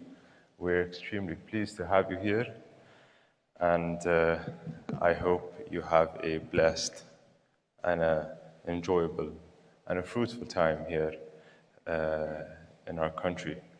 It's my distinct pleasure to be given the opportunity to address you at this high-level plenary session to discuss accelerated renewable energy deployment in Africa during the fourth session of the IRENA Assembly, a platform recognized as strategic global platform for inclusive and diverse discussions on all facts of energy transition. It comes at a moment when the UAE recently hosted a momentous 28th Conference of Parties to the UN Framework Convention on Climate Change, COP28, last December, which concluded with signing of the historic UAE Consensus, a historic agreement by 198 parties to usher a new era of climate action. A document that aims to encourage parties to transition far away from fossil fuels to achieve net zero emissions, establish specific targets, to triple renewables and double energy efficiency by 2030, and also to build momentum towards a new agriculture for a new architecture for climate finance. We were just speaking about agriculture with the Minister of Zimbabwe here, maybe hence. We recognize the work of Africa Adaptation Initiative, AAI, and the Africa Renewable Energy Initiative. It is our hope to build upon and expand partnerships that are mutually beneficial and that offer economic, environmental, and social prosperity, leaving no one behind. Excellencies, ladies and gentlemen, as we are convening once again in the UAE to drive a resilient and inclusive green growth in Africa through renewables, the Accelerated Partnership of Renewables in Africa aims to accelerate energy transitions in Africa under the leadership of African nations. The initiative has a big role in galvanizing actions and inspiring global climate leadership, emphasizing the need for increased public finance from the international financing community, which on the 2nd of December 2023, which in fact is also our National Day in the UAE, in COP28 here in my country, the leaders of the Accelerated Partnership for Renewables in Africa, Kenyan's President, Dr. William Ruto, Namibia's Deputy Prime Minister, Danish Prime Minister as well, and the German Chancellor, agreed to accelerate on 3 pivotal areas: mobilizing finance, activating technical assistance, and capacity building, and engaging the private sector. The Ittihad 7 is a prominent example of the UAE-led innovative program for funding renewable energy projects in Africa that aims to supply electricity to 200 million people by 2035. Through consolidating efforts to achieve UN Sustainable Development Goals 7 for Africa under a single initiative, facilitating sustainable development by solving key challenges that hinder the acceleration of clean and affordable energy in emerging markets, with the potential to boost jobs and economic growth, provide clean energy to millions of households, and strengthen social programs, including health and education. Ladies and gentlemen, the cultural and commercial ties between the United Arab Emirates and Africa are long-standing and deep. The African continent is rich in opportunity, with some of the fastest-growing economies on the planet. And in partnership with the African continent, there is much to be offered in working comprehensively to boost prosperity for our peoples and foster opportunities for future generations. My country approaches this responsibility with the utmost seriousness. We recognize the immense task that comes with such opportunities, and as an engaged member of the international community, we are committed to deliver strong outcomes that address the growing threat of climate change. In this context, His Highness Sheikh Mohammed bin Zayed Al Nahyan, President of the United Arab Emirates, has announced that 2024 will be the continuation of the Year of Sustainability in the UAE, building the success of last year's theme and reaffirming the nation's commitment to fostering a sustainable and prosperous future for all. In line with His Highness Sheikh Mohammed bin Zayed Al Nahyan visionary leadership, we aim to inspire this collective action through true and genuine partnership with all countries. Ladies and gentlemen, for more than a decade, Masdar in Africa has been building an extensive pipeline of clean energy projects committing to $2 billion of capital across the African continent, with 2,000 megawatts of renewable energy assets and it is targeting to mobilize $10 billion of investments into the continent by 2030 to deliver a total of 10,000 megawatts of clean energy projects, and is also a key member of the African Green Industrialization Initiative announced during COP28. And within the same context, the UAE announced $4.5 billion to finance initiatives for clean energy projects with the aim to speed up the development of clean energy. We in the UAE aim to achieve progress in all fields in cooperation with our African and international partners, and we share a vision of boosting prosperity for our peoples and creating opportunities for future generations. Crucially, with the energy demand across the African continent expected to triple by 2040, Africa may need to meet the fastest-growing energy needs without the corresponding surge in greenhouse gas emissions. After all, Africa is rich in renewable resources. Indeed, some challenges remain among securing competitive funding for large-scale energy projects and using sector expertise to facilitate market entry and support. In its capacity as an active and engaged member of the international community, the UAE will continue working with its partners in Africa and internationally to strengthen investments in key sectors, pooling resources, expertise, and technology to unlock the vast renewable energy potential and propel sustainable development forward. The robust partnership between the UAE and the continent is reflected in our partnerships and development projects. Today, we are deeply invested in the prosperity and well-being of the entire continent, where the UAE is investing in critical infrastructure projects, leveraging existing partnerships in Africa, including renewable energy, of course, to share the UAE's renewable energy expertise to advance economic and human development. In turn, our commitment to deploying clean energy in Africa remains firm, where the UAE looks forward to intensifying partnerships with all African countries, where together we can build bridges of cooperation between our countries to pursuit of a more sustainable future. With so much to offer to each other, the UAE and Africa will continue to enjoy fruitful partnership that bring growth and prosperity to our peoples. I thank you all, and once again, welcome to the United Arab Emirates.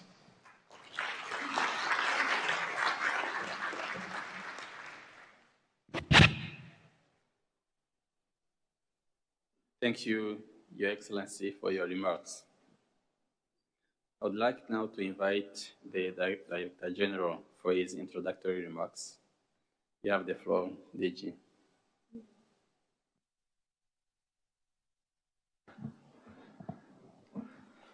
Thank you, Mr. President, and thank you, Minister Churchill, for setting the scene for this conversation so clearly. And many thanks for our friend, Cabinet Minister, in representation of the UAE to this discussion, confirming the strong interest of UAE in the work of APPA.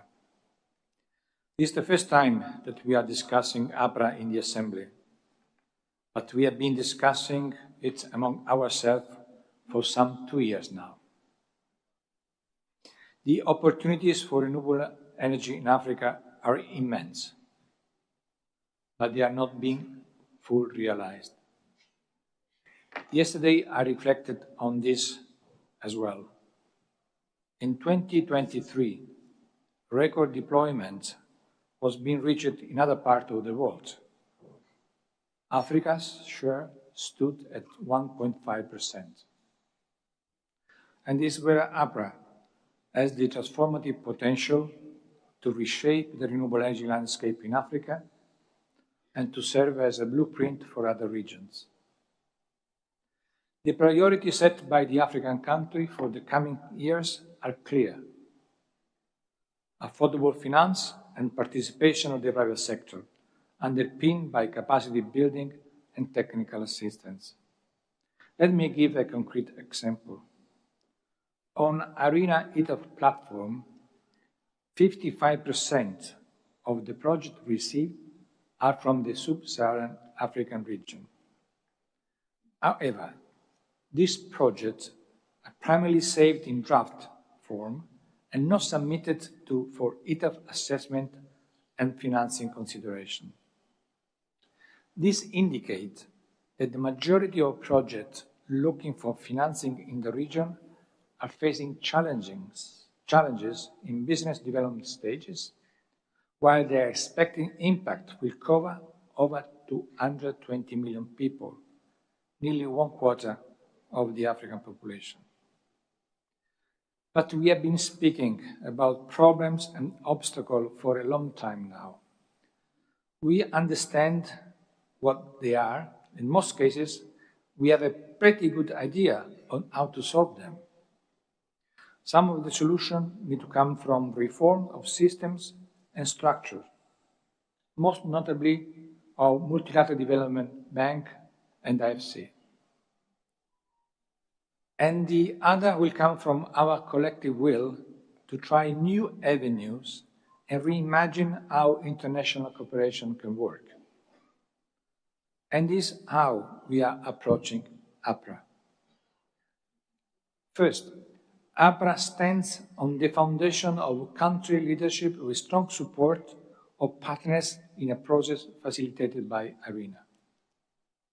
The work is rooted in a political vision and commitment and aligned with national priority and frameworks of African countries, ensuring that activities are not only relevant, but also sustainable in the long term. This country-centric approach fosters ownership and a deeper commitment to the success of renewable energy projects. Second, IRENA's facilitation role is critical in gathering expertise, resources, and a network of partners to bridge the gaps between ambition and actual implementation capability, ensuring that projects are not just visionary, but actionable. Third, the coordination among partners and APPA is unparalleled and ensures a holistic approach to renewable energy deployment. This multi-stakeholders engagement is crucial for addressing the complex challenges of energy transition to the provision of comprehensive technical, financial, and capacity building aspects. Only international collaboration. And let me thank the 7 countries, Kenya, Namibia, Ghana, Rwanda, Sierra Leone, Zimbabwe, Ethiopia, Denmark, Germany, UAE, and US, United States, that has offered their engagement in accelerating together the energy transition. Most importantly, this effort must yield socioeconomic benefits that the continent has the potential to harness. In my bilateral in this day, and I really apologize that sometimes I have to leave this room for my bilaterals, but I think it's important to listen to countries, and there is an interest of other countries from both sides to join APPA.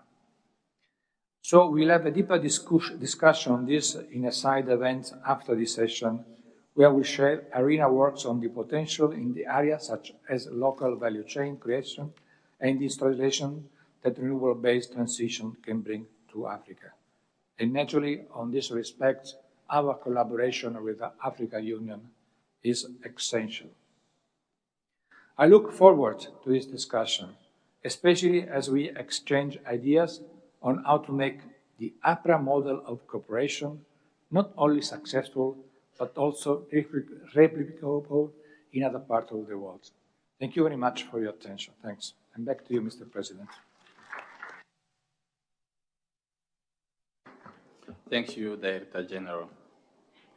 I would like to, this morning we will also have hear from 2 sessions from the members of 2 panels. And then I will immediately open the floor for interventions by delegation. Let me now invite our African colleagues to join us on the podium. Before I will invite them and introduce them, the first is His Excellency Dr. Amani Abu Zaid, Commissioner for Energy and Infrastructure, African Union.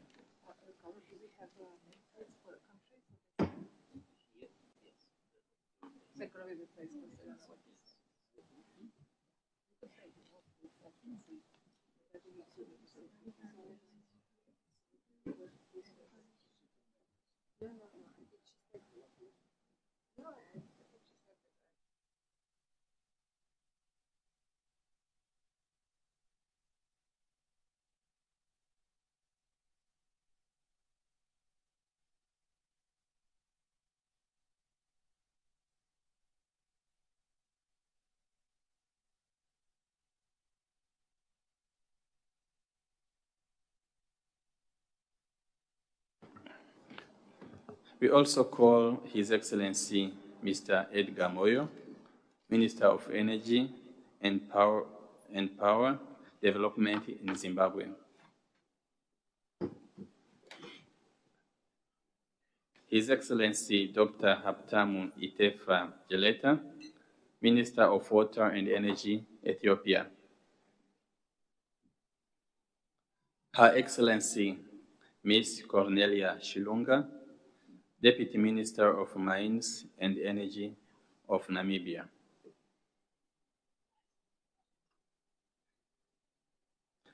His Excellency Albert Krapper, Deputy Minister of Energy, Ghana.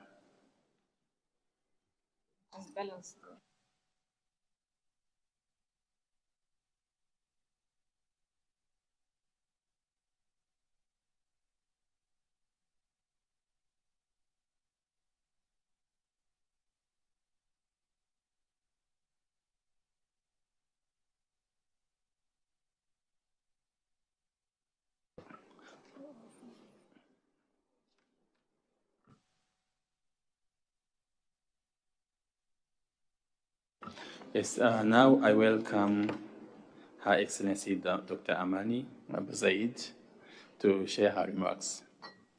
You have the floor.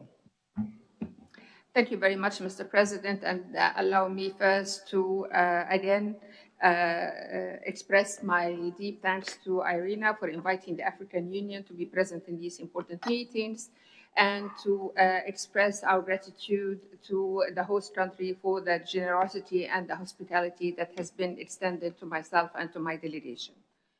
Now, at the risk of repeating some of the messages that I said yesterday, that we also heard throughout today about Africa and the importance of partnership, let me again commend and highly commend IRENA for the continued support that we have been, that was extended to many African countries, and also to some of the African Union initiatives, as well as for this partnership for renewables in Africa.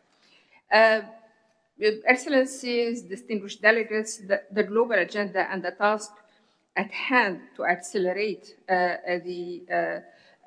Africa's universal access to electricity and transition to cleaner energy call for deepened and focused partnerships at the international, continental, and regional levels. I am pleased with the focus of APPA in some of the most important areas that African Union Commission is advocating for, including mobilization of adequate finance, the technical assistance, capacity building, as well as private sector engagement. We believe that effective implementation in these key areas will transform the energy sector in our continent.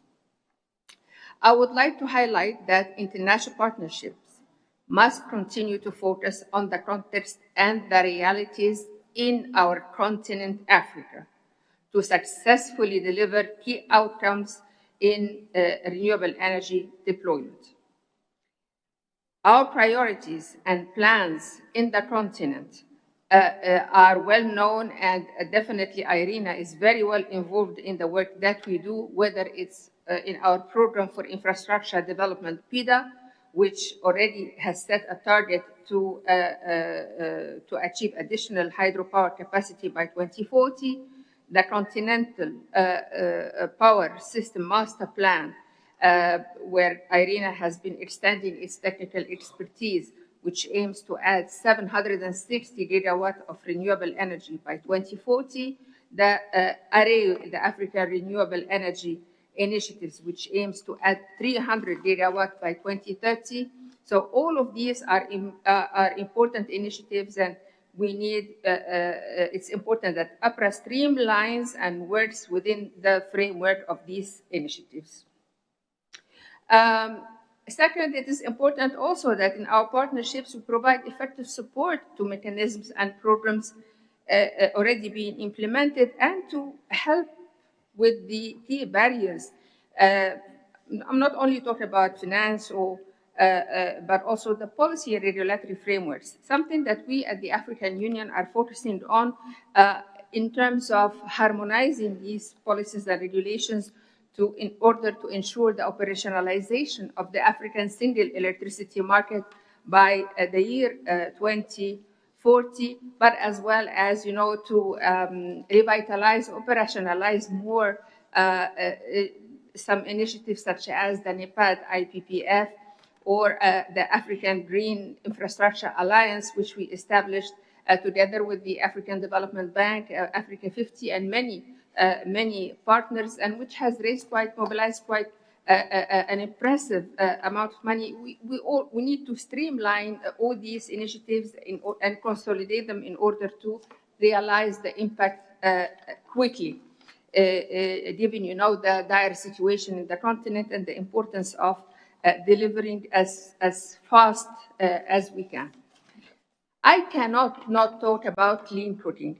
And clean cooking very often in the conversations seems to be absent, whereas the situation of clean cooking in the continent calls for immediate and decisive action. Again, to remind everyone that almost 1 billion Africans do not have access to clean cooking. And this is causing not only a delay in terms, socioeconomic development, but it's simply causing death.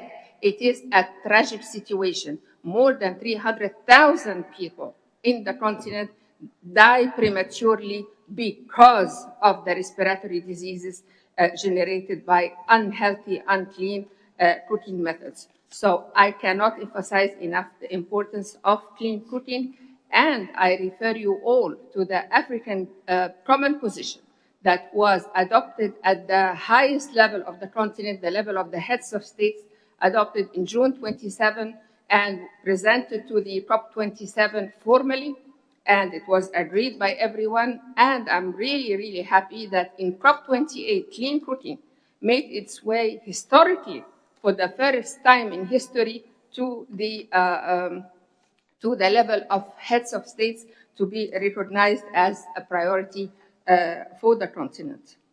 So in going forward, I really wish APPA all the best and assure everyone of our readiness of the African Union to continue to work closely with IRENA, with all partners, in order to accelerate investments, remove hurdles for clean and renewable energies, facilitate the implementation, and ensure that there is massive investments at scale happening across our continent in order to alleviate and reduce poverty and improve the well-being of all Africans. And I thank you.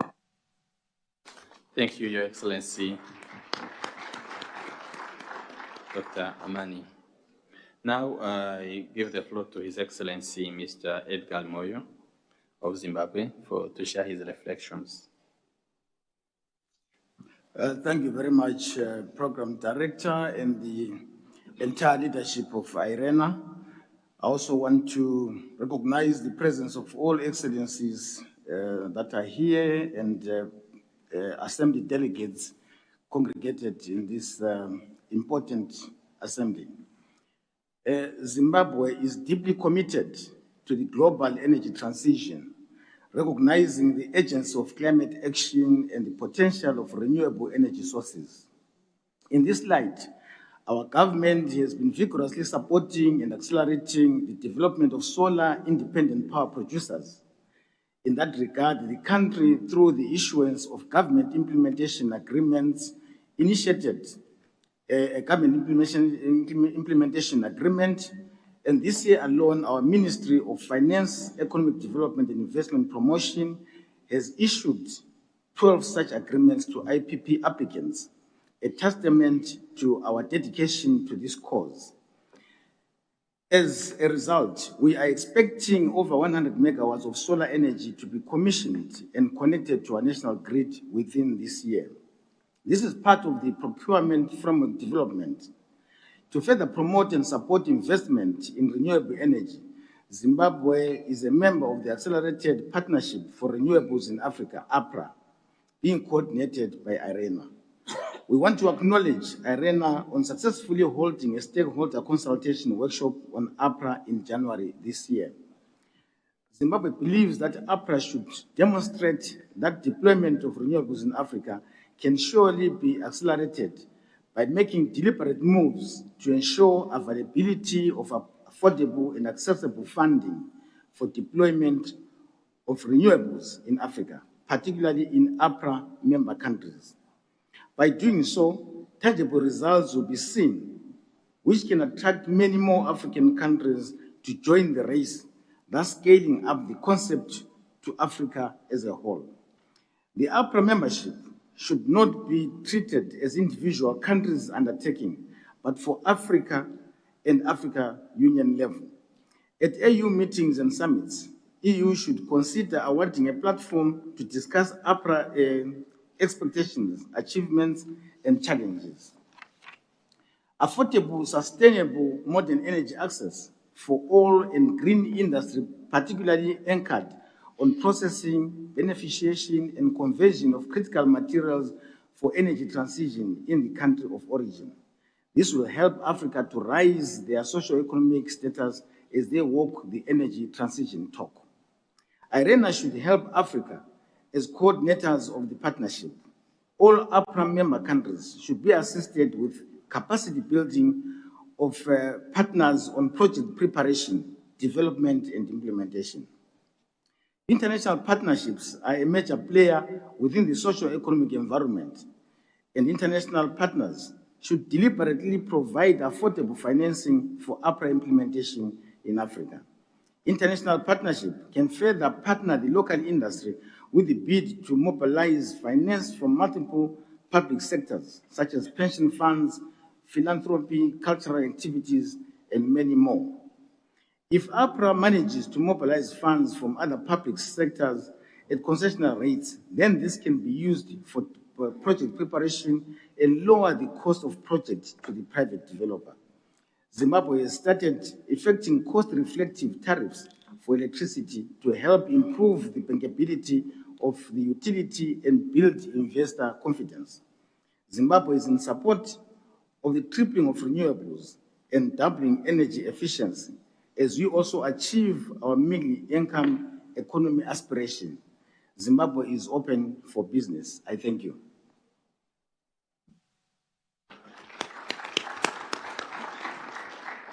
Thank you, His Excellency Mr. Edgar, for the remarks.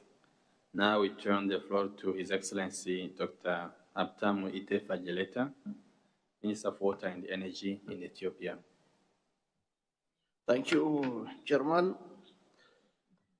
Just I want to focus on Nairobi Declaration 2026-2063, what we should do as Pan-Africans, how we should join hand in hand and then bring prosperity to the region, especially using the renewable energy. We believe more than 40% of available renewable energy is from Africa, which need investment cost of more than $3 trillion. I think if we try to see back what has been supported so far, it's less than $60 billion. So still there is a big gap how there should be some mechanism of working on mobilizing resources. Investing in Africa means investing on the globe because as we see a lot of youngsters youth who has graduated from university, we can see them scattered all over the world. Just coming to Ethiopia case, we do have significant amount of renewable energy potential. If we see from hydropower, we have more than 45 gigawatt potential. As we know, the topography, the hydrology and everything is favorable for that. Wind and geothermal, both of them account for 15 gigawatts. This is a lot. Not only for Ethiopia, it will be a big blessing for our brothers also in our neighboring country and in the region. We have taken initiative to build a biggest hydropower dam in Africa with a capacity of 5.1 gigawatts, which is doubling our current energy generation potential. This energy, we believe, is not only for Ethiopians, it's for all our brotherly and sisterly neighboring countries who should, and we believe, should enjoy, even though we have problem in our country. Mainly in Africa, and the same is true in Ethiopia, the way the settlement pattern we are having our people is unlike that we can build infrastructure from the main grid. So off-grid is also one of the options that we should focus upon that. Either from the off-grid or other energy source. The main engagement from private sector is vital. About the private sector, they always see for the bankability, how the project is feasible, whether it is feasible from economic, financial point of view. I think it should be the initiative of the government also to devise appropriate policy. From Ethiopian side, we do have conducive environment, especially to engage in the form of PPP model, the private-public partnership model. If every nation in Africa, they contain or they follow the same pattern, I think that would create a conducive environment. Second point I would like to say is, we have to see also the potentials that we have among each other. We are good in hydropower. Our brothers from Kenya, they are good in geothermal. Then if the others are also having different potential, then we have to think in a way that we can link the different options and the scenario. For that, I guess the APPA, the Accelerated Partnership for Renewable in Africa, should manage, should handle all these kind of options, how we can bring all Africans together and bring to prosperity, and Ethiopia remain committed for that. Not only committed, but we are practically already linking our brothers to our existing power network, to Djibouti, to Kenyan brothers, and to Sudan, even to South Sudan, and to Somalia as well. There is a request that we are doing. I think these are the very important points for all of us to learn from each other and develop the renewable energy for prosperity of the continent. Thank you so much.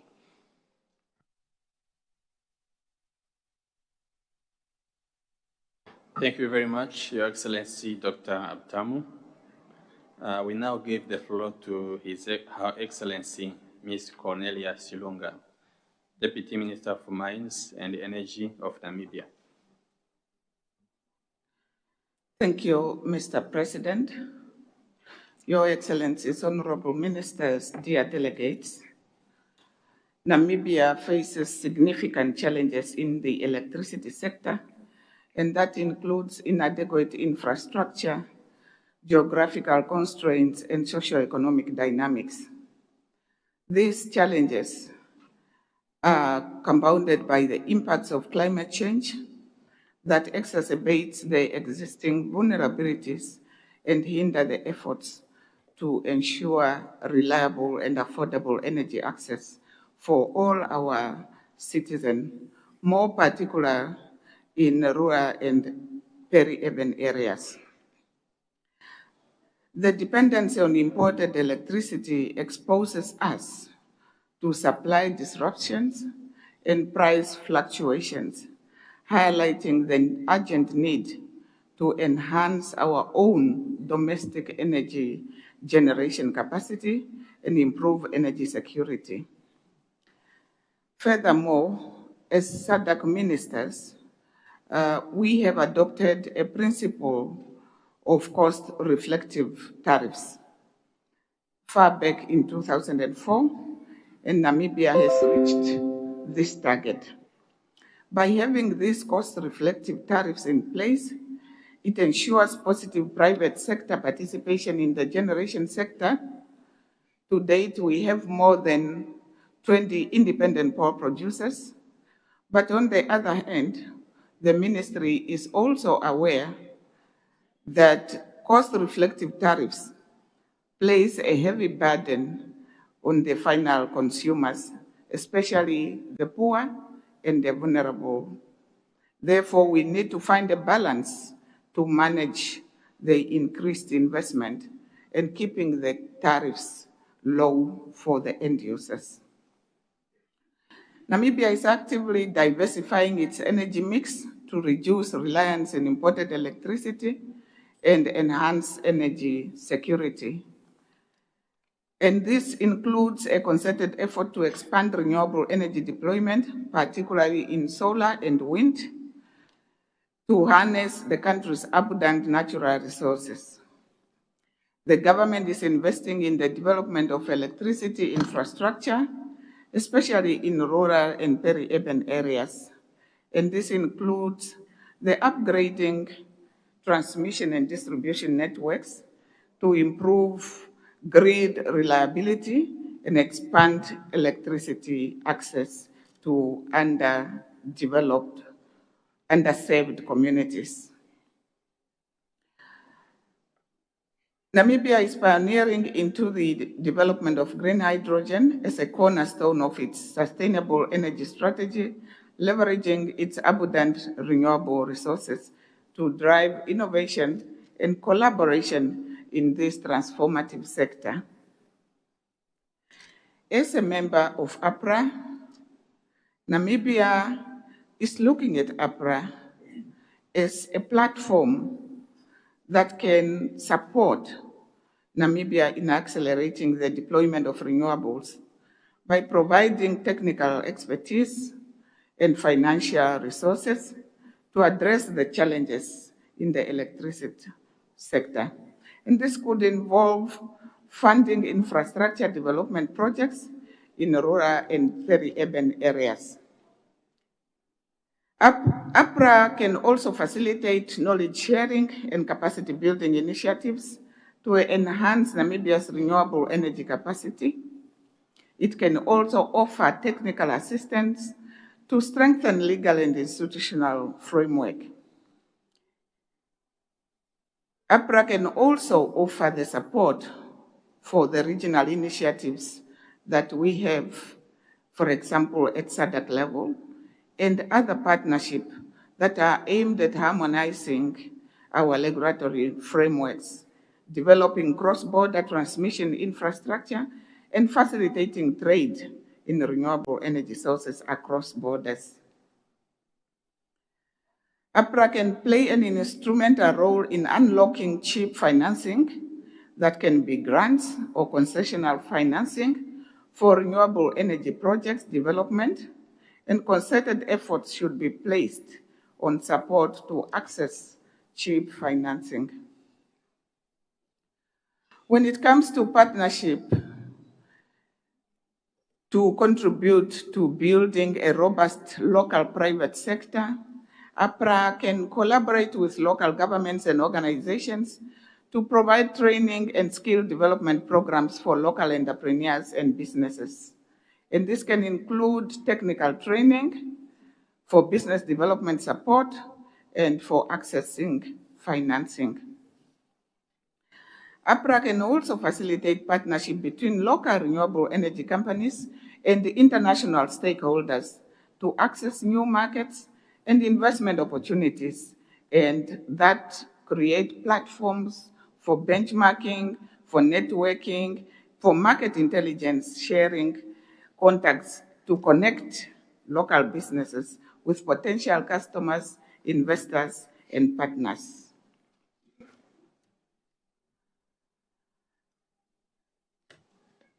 IRENA is an organization where we affiliate, and we believe it can provide technical expertise and advisory support to APPA in developing renewable energy projects in African countries. IRENA can also facilitate knowledge exchange and best practices among the APPA members through platforms such as workshops, webinars, knowledge sharing networks.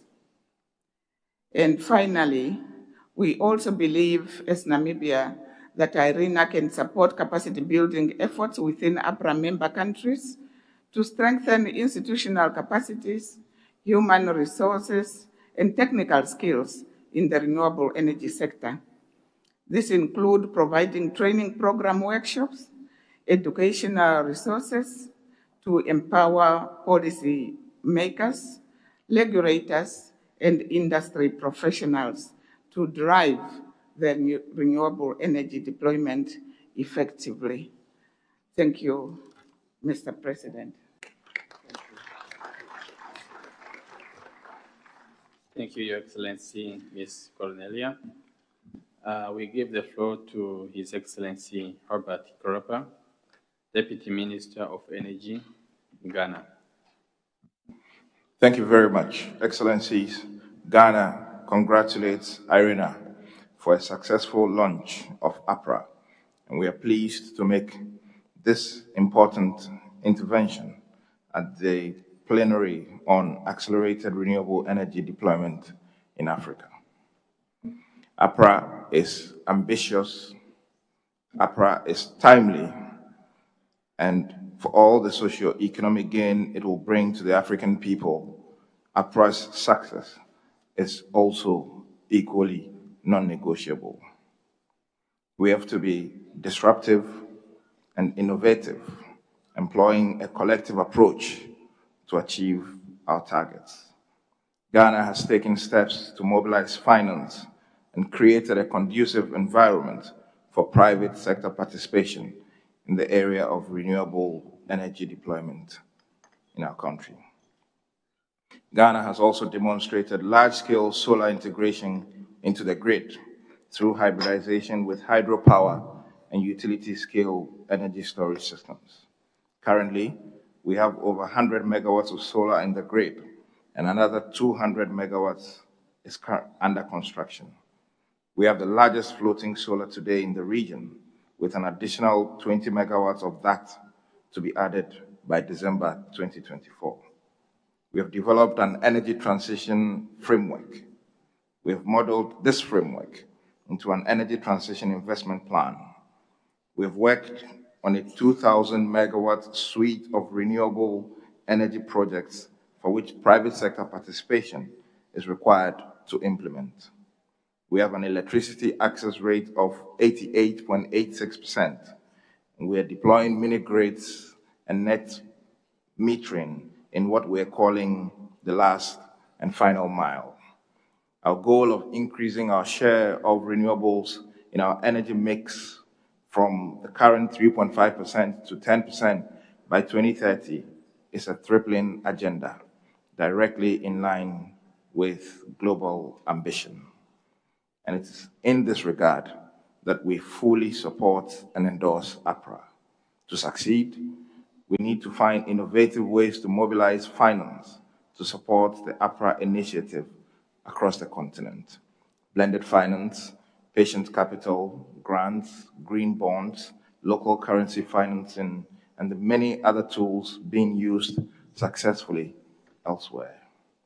Additional investments will be required in grid infrastructure to accommodate renewable energy at the various African member states level.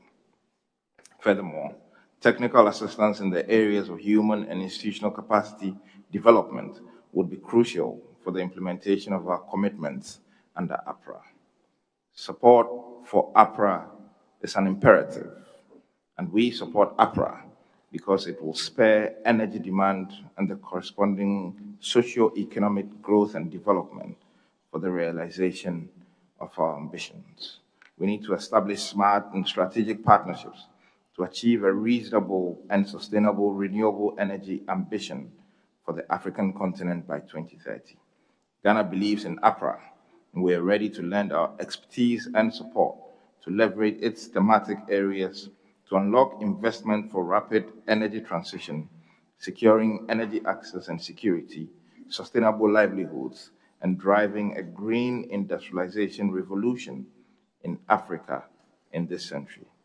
And in equal measure, we hope that we can also take advantage of the APPA platform to help unlock financing into the agenda of renewable deployment in Ghana.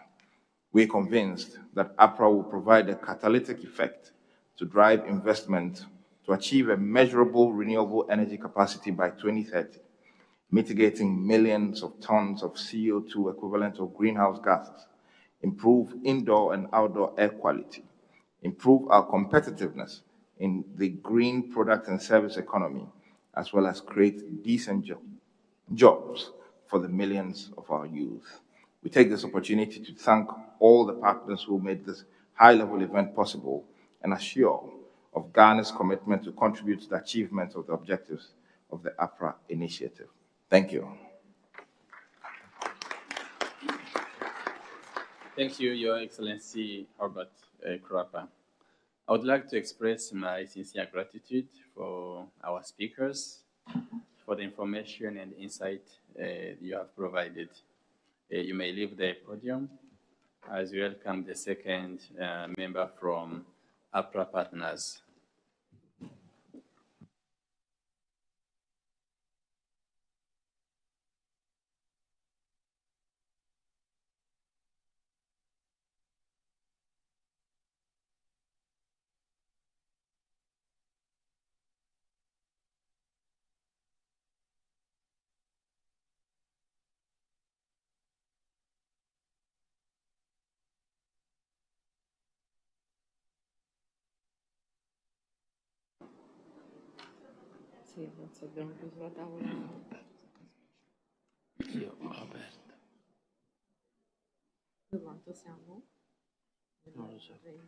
Again, we are going to hear from some of APPA partners from their reflection. They are going to speak from their seat. We will start by Ms. Anna Spitzberg, Deputy Assistant Secretary for Energy Transformation at the U.S. Department of State. She will be followed by His Excellency Mr. Anders John Hansen, Ambassador of Denmark to the UAE and the Permanent Representative of Denmark to IRENA. And we finally hear from Marcus Hicken, Director for Energy Diplomacy, Climate and Security of Germany. You have the floor, Ms. Anna Spitzberg. Thank you very much, and thank you for those presentations. We second all of those messages because APPA really has the potential to work with various groups to identify a dedicated pipeline of projects at affordable rates and that are actually integrated and really reduce the risk premiums that we have seen throughout the region. And we very much see potential to increase our collaboration, including through Power Africa, some of whom is sitting next to me right now. Through Power Africa, we've learned a significant amount of lessons that can be shared with APPA, especially in terms of expediting renewable energy projects. They have worked to expedite using their financial and technical capacity, close to 7 gigawatts of renewables throughout the region. And we know in general there is potential for large investment Just recently, we've seen our Export-Import Bank make its largest renewable investment ever in Africa, 900 million for 2 solar PV plants in Angola. We've seen DFC put 100 million recently into the Morova Fund for off-grid solutions, and many more examples. And we want to see others come to the table as well, and so that we can all share our lessons and be able to look at a very different scale of projects throughout. It's also the reason that we hope that APPA will hold its investment forum by the end of this year. We would love to see more players in the investment community, in the development community, to really come to the table and show what they can bring to the region, as well as industry. Because at the end of the day, industry can offtake, industry has strong balance sheets, industry is the economy that works with energy, and we need to make sure that that economic planning is done at the same time as energy planning. So we really hope to see that forum come to play. And I really like the comment that was made about needing to be disruptive and innovative. We hope to see all of that reflected in APPA. Thank you very much. Thank you very much, Ms. Anna. Now we are going to give the floor to His Excellency Mr. Anders John Hansen, Ambassador of Denmark to UAE, and the Permanent Representative of Denmark to IRENA. You have the floor. Thank you very much for the floor, Mr. Chair. Let me start by saying the transition to renewable energy is a huge opportunity for African countries. Responding to the energy access gap of, on average, half of the continent's population would release a big untapped potential and deliver a broad range of positive outcomes. Economic growth, new green jobs and income, improved public health, as well as more independent and secure energy supply. Globally, the green energy transition is crucial for keeping the 1.5-degree target alive and delivering on the Paris Agreement. A key part of this will be the development of the next round of NDCs to be ready well ahead of COP30 in 2025 and building on the ambitious outcome of COP28. The case for accelerating a green energy transition in Africa and harnessing its potential is stronger than ever. We are therefore very proud to be one of the founding partners of the African country-led Accelerated Partnership for Renewables in Africa, APPA in short. Our contribution should be seen in light of the Prime Minister of Denmark's appointment by the UN Secretary General as global champions for the Global Crisis Response Group, with a special focus on energy and the green transition. A central part of APPA is that it's held by visionary African partners, launched by President Ruto of Kenya at the African Climate Summit in Nairobi last September. APPA is therefore an excellent example of a new way of collaborating through an equal and close partnership. Many African countries have high ambitions of accelerating renewables, which means that they can avoid the lock-ins of a fossil fuel-based economy and deliver a broad range of positive development outcomes. The first APPA activities, including dedicated country workshops, have confirmed that the ambitions and momentum are conducive for such a partnership. However, accelerating the renewable energy future of Africa will not be easy, even if renewable technologies are the least cost option in most places globally. A green transition requires an enabling policy and regulatory environment, technical expertise and capacity development. It requires massive amounts of investment and capital, and it requires strong engagement of the private sector. Moreover, there are no one-size-fits-all solutions. A tailored approach for each country and region is needed. Therefore, to accelerate the renewable energy future of Africa requires all hands on deck. Having said that, we are not starting from scratch. Denmark has vast experience and expertise from our own green transition, and we are more than willing to share these. In fact, we are already doing so in more than 13 developing countries, including APPA countries. We work side by side with local authorities and partners advising on how to make energy sector planning, modeling, and scenarios to support least cost development. How to integrate variable renewables in the energy mix while ensuring security of supplies. How to tender the transparent and successful public energy sector investment. Where to develop wind energy, for instance, through wind atlas mapping and alignment with local community development plans, and much more. We have also extensive experience with public-private partnerships, experience with mobilizing and blending public and private finance, including institutional investors such as pension funds, and experience with a variety of financial instruments such as guarantees.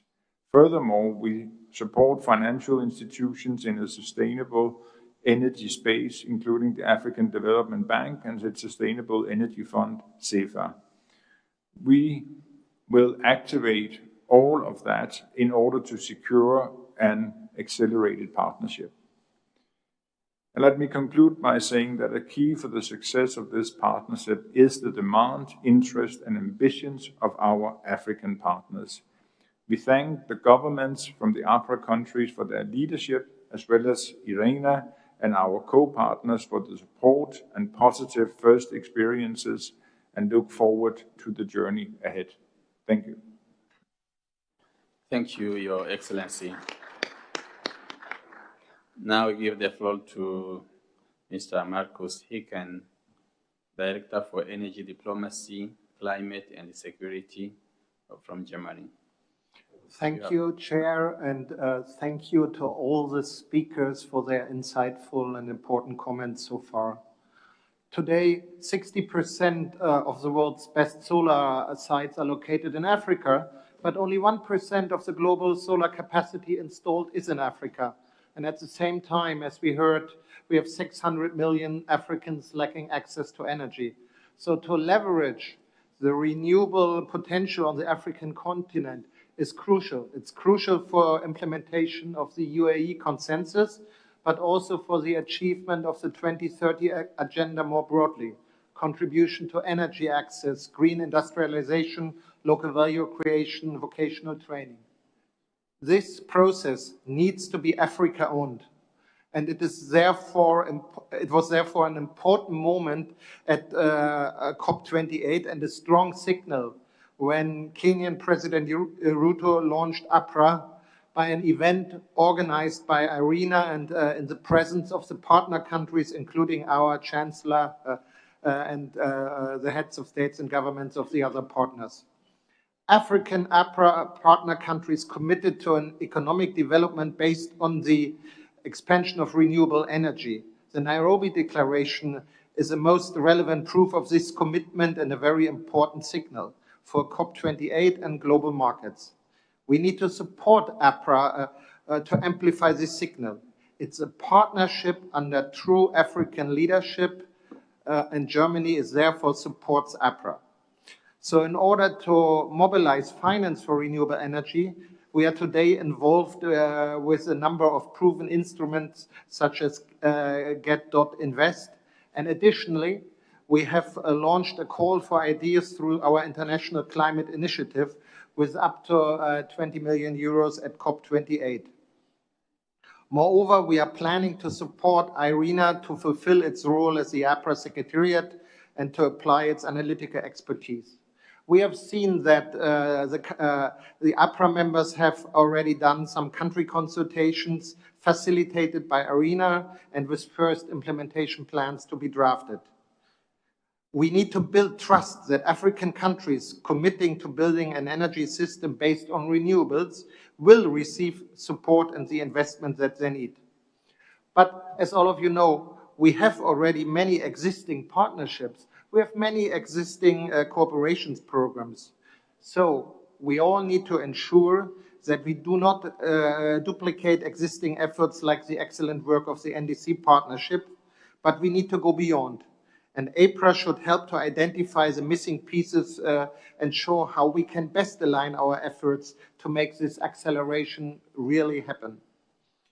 It's important for us that we do de-risking of investments and making the private sector engagement on scale viable, besides the establishment of stable investment-friendly framework in the partner countries, as mentioned.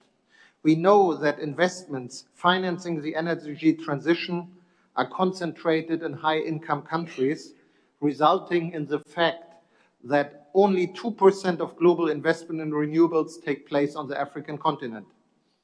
And we have heard also from some participants, guarantees might be one possible yet underutilized solution in order to balance high capital costs for green investments which are due to technical or political or currency risks. We need to mobilize more private capital.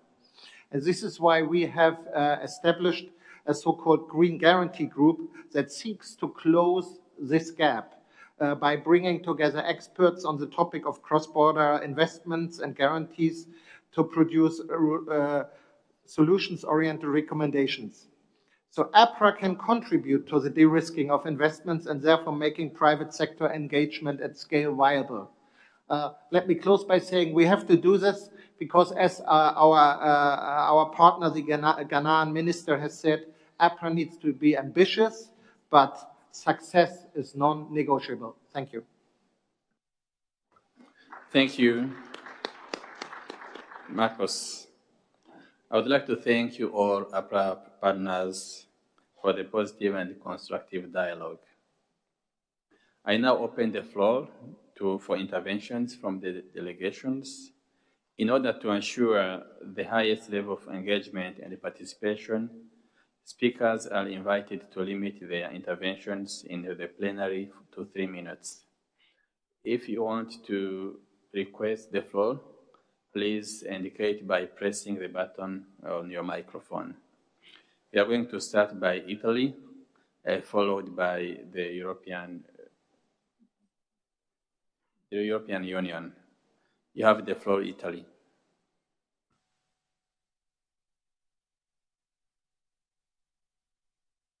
Thanks, Mr. President, dear colleagues, good morning. First, let me commend IRENA for putting Africa at the center of its action, a choice that we share, being Africa one of Italy's main priorities, if not the priority, also in the context of our current G7 presidencies. Africa is a key energy partner for Italy in various dimensions: energy supplies and security, cooperation for the energy transition, development of energy potential regarding renewable energy. For this reason, Italy intends to support the ambitious objectives that the African Union has set through our Agenda 2063, also regarding the energy dimension. Therefore, we welcome the launch of the Accelerated Partnership for Renewables in Africa. We also welcome the numerous reports elaborated by the agency, providing valuable data as a basis for raising awareness and calling for action, making the energy transition more concrete. Africa's immense potential in renewable energy is undeniable. The continent's rich resources, vast landscapes, and abundant sunshine position it as a future powerhouse for clean energy. Recognize this, Italy is committed to fostering a partnership that not only respects but leverages Africa's potential to contribute significantly to the global energy transition.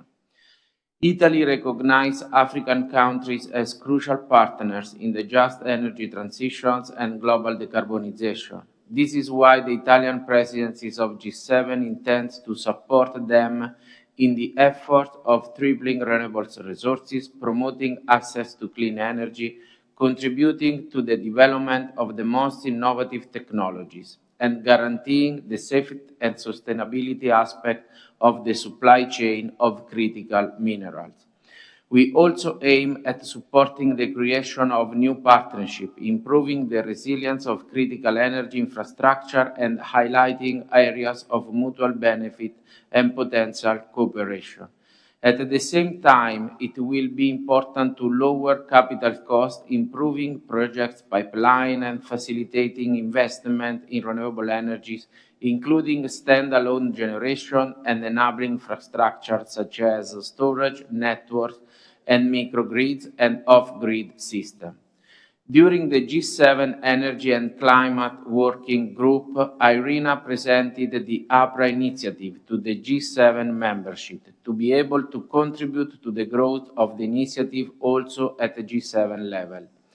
This initiative, together with others, could contribute to enhance the key role of Africa as global partner in the just energy transitions and global decarbonization. As Italy, we are evaluating the opportunity to join APPA, also by assessing all the possible synergies with other initiatives that we are discussing in G7 level. In conclusion, we believe that Africa's centrality to the development of renewables and the fight against climate change cannot be overstated.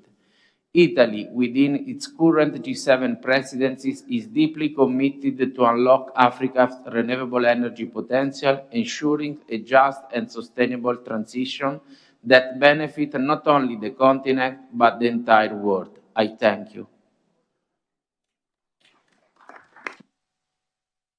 Thank you, Italy. We're now going to hear from European Union, who will be followed by the United Kingdom.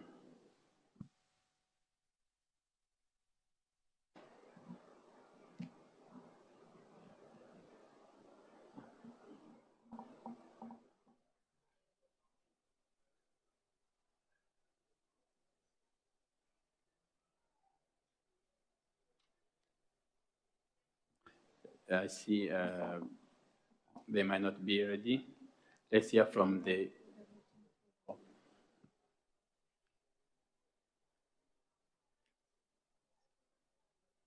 I think we may have to activate.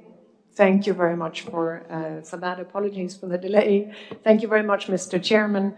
The European Union fully supports the Accelerated Partnership for Renewables in Africa. It's an important initiative to boost investments in renewable energy in Africa, for access to energy, for access to affordable energy, and of course for our climate, in line with the agreement reached at COP28 last year here in the Emirates to triple renewables by 2030, together with the doubling of investments into energy efficiency.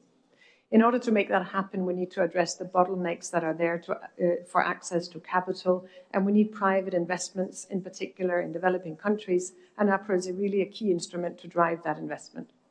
Our energy cooperation with countries in Africa focus on electrification through renewables, regional interconnections, storage, energy efficiency, and renewable hydrogen, all part of a full integrated energy system that is necessary for investment, necessary for energy access, and part of the exercise to de-risk. Among others, we aim to support the deployment of at least 50 gigawatt of additional renewable energy generation capacity in Africa, providing at least 100 million people with access to green electricity. At the level of the African continent, we support the Continental Master Plan for developing the African single electricity market that will allow for inter-regional electricity trade in Africa as well as with Europe. Regional approaches and interconnectors are an important part of access to energy and energy security. They can lower risk and thereby lower the capital costs, and they can help bring security and access to energy. We see that through the fairly interconnected systems in East Africa that we are working with, and we see that in the interconnections across the Mediterranean with countries in Northern Africa like Tunisia and Egypt, just to mention a few examples.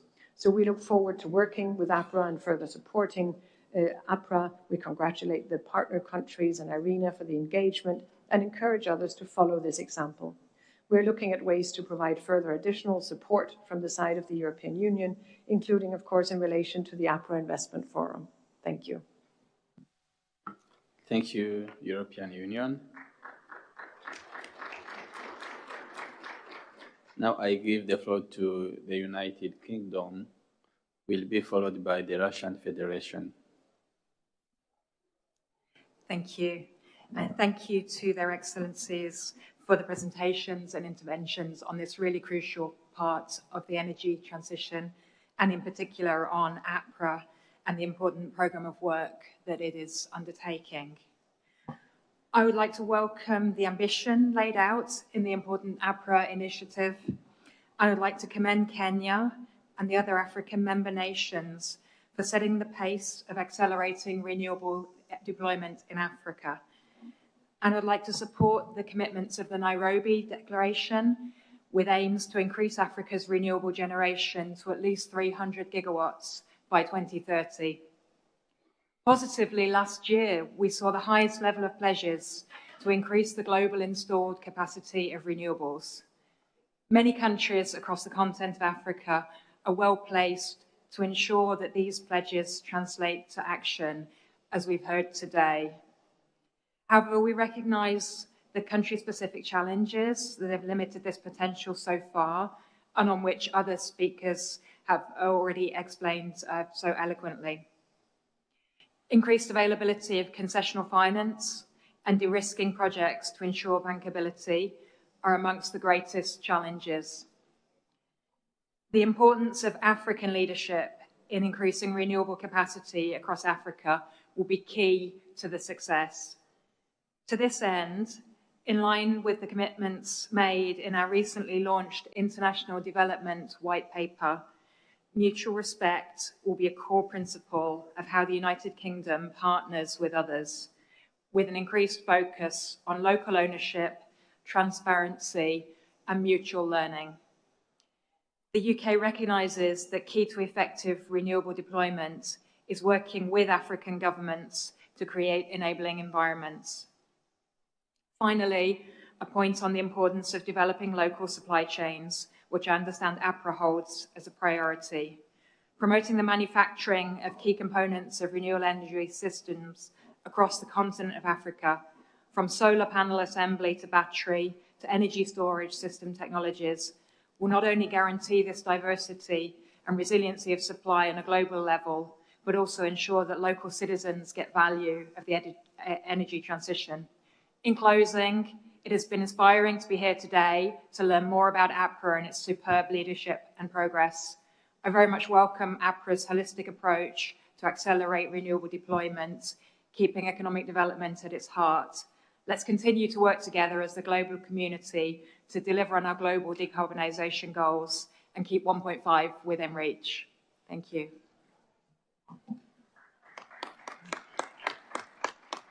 Thank you, United Kingdom.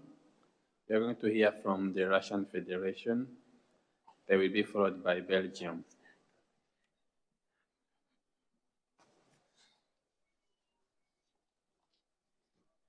Thank you, Mr. Chairman. Good afternoon, ladies and gentlemen. My name is Alexei Zhikharev. I'm Director of Russia Renewable Energy Development Association. So I would like to share a couple of ideas regarding the possible ways to boost the investment in Africa. So I firstly would like to underline that Russia is demonstrating pretty rapid growth of renewable energy. And by 2035, the actual capacity will be tripled as well. It's important to point out that according to the draft of the National Energy Strategy by 2050, the share of renewable energy in the total consumption of Russian Federation will reach 10%, and this will mean that we will have around 100 gigawatt of capacity. According to the national policy of Russia, a production of certain equipment for renewable energy generation has to be produced locally, and that is why Russian companies make investments into the R&D and development of local production of key components for wind, solar, hydro, geothermal power plants, as well as storage technologies and hydrogen solutions. Why I'm telling all this on the session for accelerating green investments in Africa? Because I believe that the target for carbon neutrality is the global and doesn't have borders. And a global society should not set such borders artificially and somehow limit investments opportunities for from or to this or that particular country. In particular, Russian companies are very interested in the investment projects in Africa and are willing to share its competences and technologies. And right now, we already have particular projects in South Africa, Mali, Ethiopia, Egypt, and others. And we have technologies to share.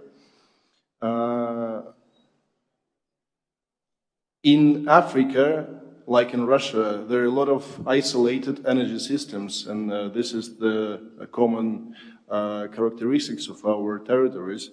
Yesterday, I already suggested this in ASEAN session regarding the island projects which are located in this region. And now I would like to repeat that for the small-scale projects located in different isolated energy systems, what is absolutely crucial from my point of view is at least a combining of all the information about such projects on one platform, which will provide to the potential investors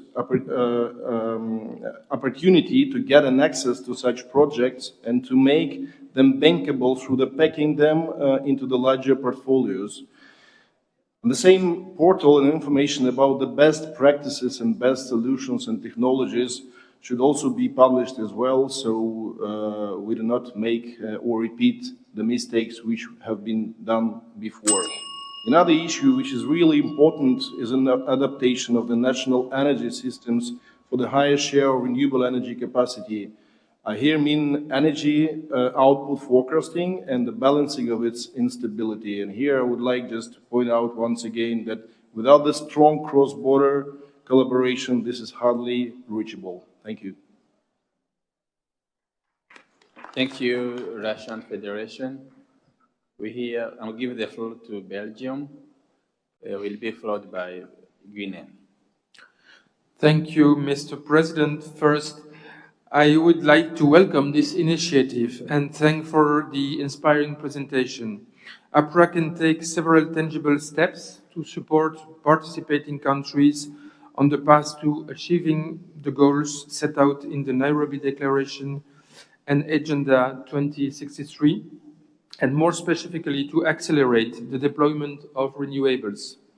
I would first like to draw attention to the training aspect, which is fundamental. It is crucial to develop more training programs and online training programs on renewable energies, with an emphasis on the inclusion of young professionals, women, and youth in general.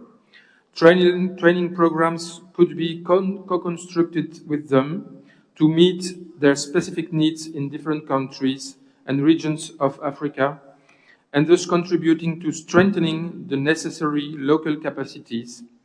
In the same spirit, APPA could support knowledge exchange and facilitate peer-to-peer learning between countries.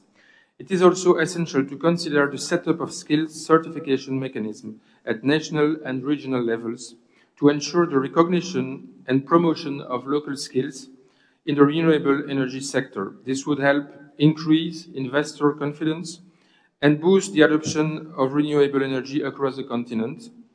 To encourage the building of a strong local private sector, APPA could encourage cooperation with local employers through employers' federations to improve the skills of their workforce. APPA can also support the investment component to strengthen the private component on investment. Trust and prospects are necessary. This involves the establishment of a regulatory framework, the provision of reliable information on the state of a given country, and all measures aimed to reduce perceived risk. APPA could support the development of guidance documents and tools, database, energy planning based on long-term scenarios to support the deployment of renewable energy and energy efficiency. IRENA can play a major role in this framework to support APPA in the implementation of all these practical proposals. For example, the agency could contribute to increasing visibility by supporting knowledge production and publication that is already carried out.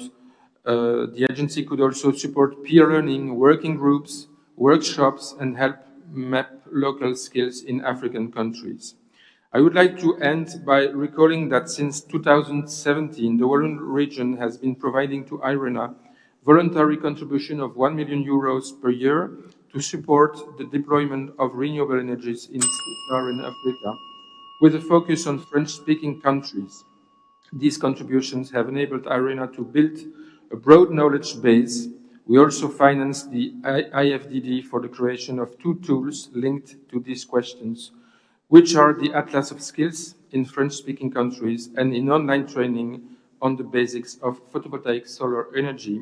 I hope that the projects we support will continue to be useful and contribute to achieving a just and inclusive transition. Thank you, Belgium. We hear from Guinea. I give the floor to Guinea. Alors, une fois de plus, je veux remercier vraiment IRENA pour cette initiative. Ça nous permet d'avoir vraiment des relations, mais aussi de pouvoir tisser de bonnes collaborations avec non seulement certains pays, mais aussi certaines institutions comme APPA.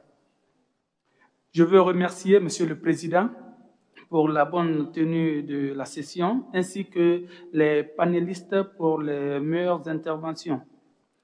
Et si vous avez tout à l'heure suivi mon intervention lors du panel précédent, vous vous rendrez compte que mes préoccupations sont prises en compte ou sont susceptibles d'être prises en compte par APPA.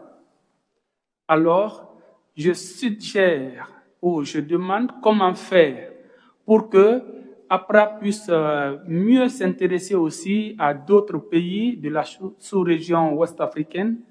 Moi, je viens de la Guinée. Merci que Monsieur le Président l'avait signifié. Donc, pour qu'on puisse aussi bénéficier de ces avantages reçus à travers la collaboration avec APPA pour vraiment accélérer le déploiement des énergies renouvelables en Afrique. Bon, je veux préciser particulièrement en Guinée. Merci. Merci beaucoup, Guinée. Thank you very much. This was our last intervention for today, and thank you all for your inputs. Excellencies, ladies and gentlemen, distinguished guests, thank you all for your quality and depth of the interventions shared by our esteemed speakers and thoughtful input from many delegations. Your insights have not only enriched our discussions, but also underscored the critical role of collaboration and strategic actions in advancing our renewable energy goals. Reflection on our discussions, let me provide a few reflections to summarize the discussions. We have reaffirmed that our climate strategy in Africa must align seamlessly with our broader development goals. Renewables facilitated by APPA are set to play a catalytic role in this alignment, driving sustainable growth and resilience across our nations. Tailor-made implementation plans rooted in national priorities will help us deliver coherently and efficiently. In this regard, APPA's commitment to enhancing coordination among partners and the collaboration with relevant initiatives is pivotal. This alignment will ensure more effective implementation of interventions, allowing us to maximize every opportunity for progress and accountability. We also recognize the importance of creating enabling conditions for robust cross-sectoral interactions APPA framework is designed to foster communication and cooperation among all stakeholders, which is essential for holistic and inclusive development. A significant highlight from today's discussion is the role of APPA in facilitating concrete infrastructure development. This will be achieved through strong private sector engagement and the mobilization of finance. Such efforts are crucial for building the physical and the financial foundations required for large-scale renewable energy deployment and green industrialization. We look forward to the first APPA Investment Forum in September. Finally, we are united in our belief that APPA will substantially contribute to achieving Africa's climate and development commitments in line with Nairobi Declaration, Agenda 63, and COP28. This alliance is more than a framework for cooperation. It is a driving force for transformative action and a space where we can innovate and how to reinvent international cooperation to deliver on Africa's goal. I thank each of you for your contribution today. Your visionary perspectives inspire a promising path forward. We look to IRENA to facilitate this important partnership so that we deliver at COP29 and beyond. Thank you all for the active participation. Thank you all for a positive and constructive dialogue. This concludes our consideration of agenda item 13. I wish you a pleasant lunch. We resume at 2:30 p.m. Thank you.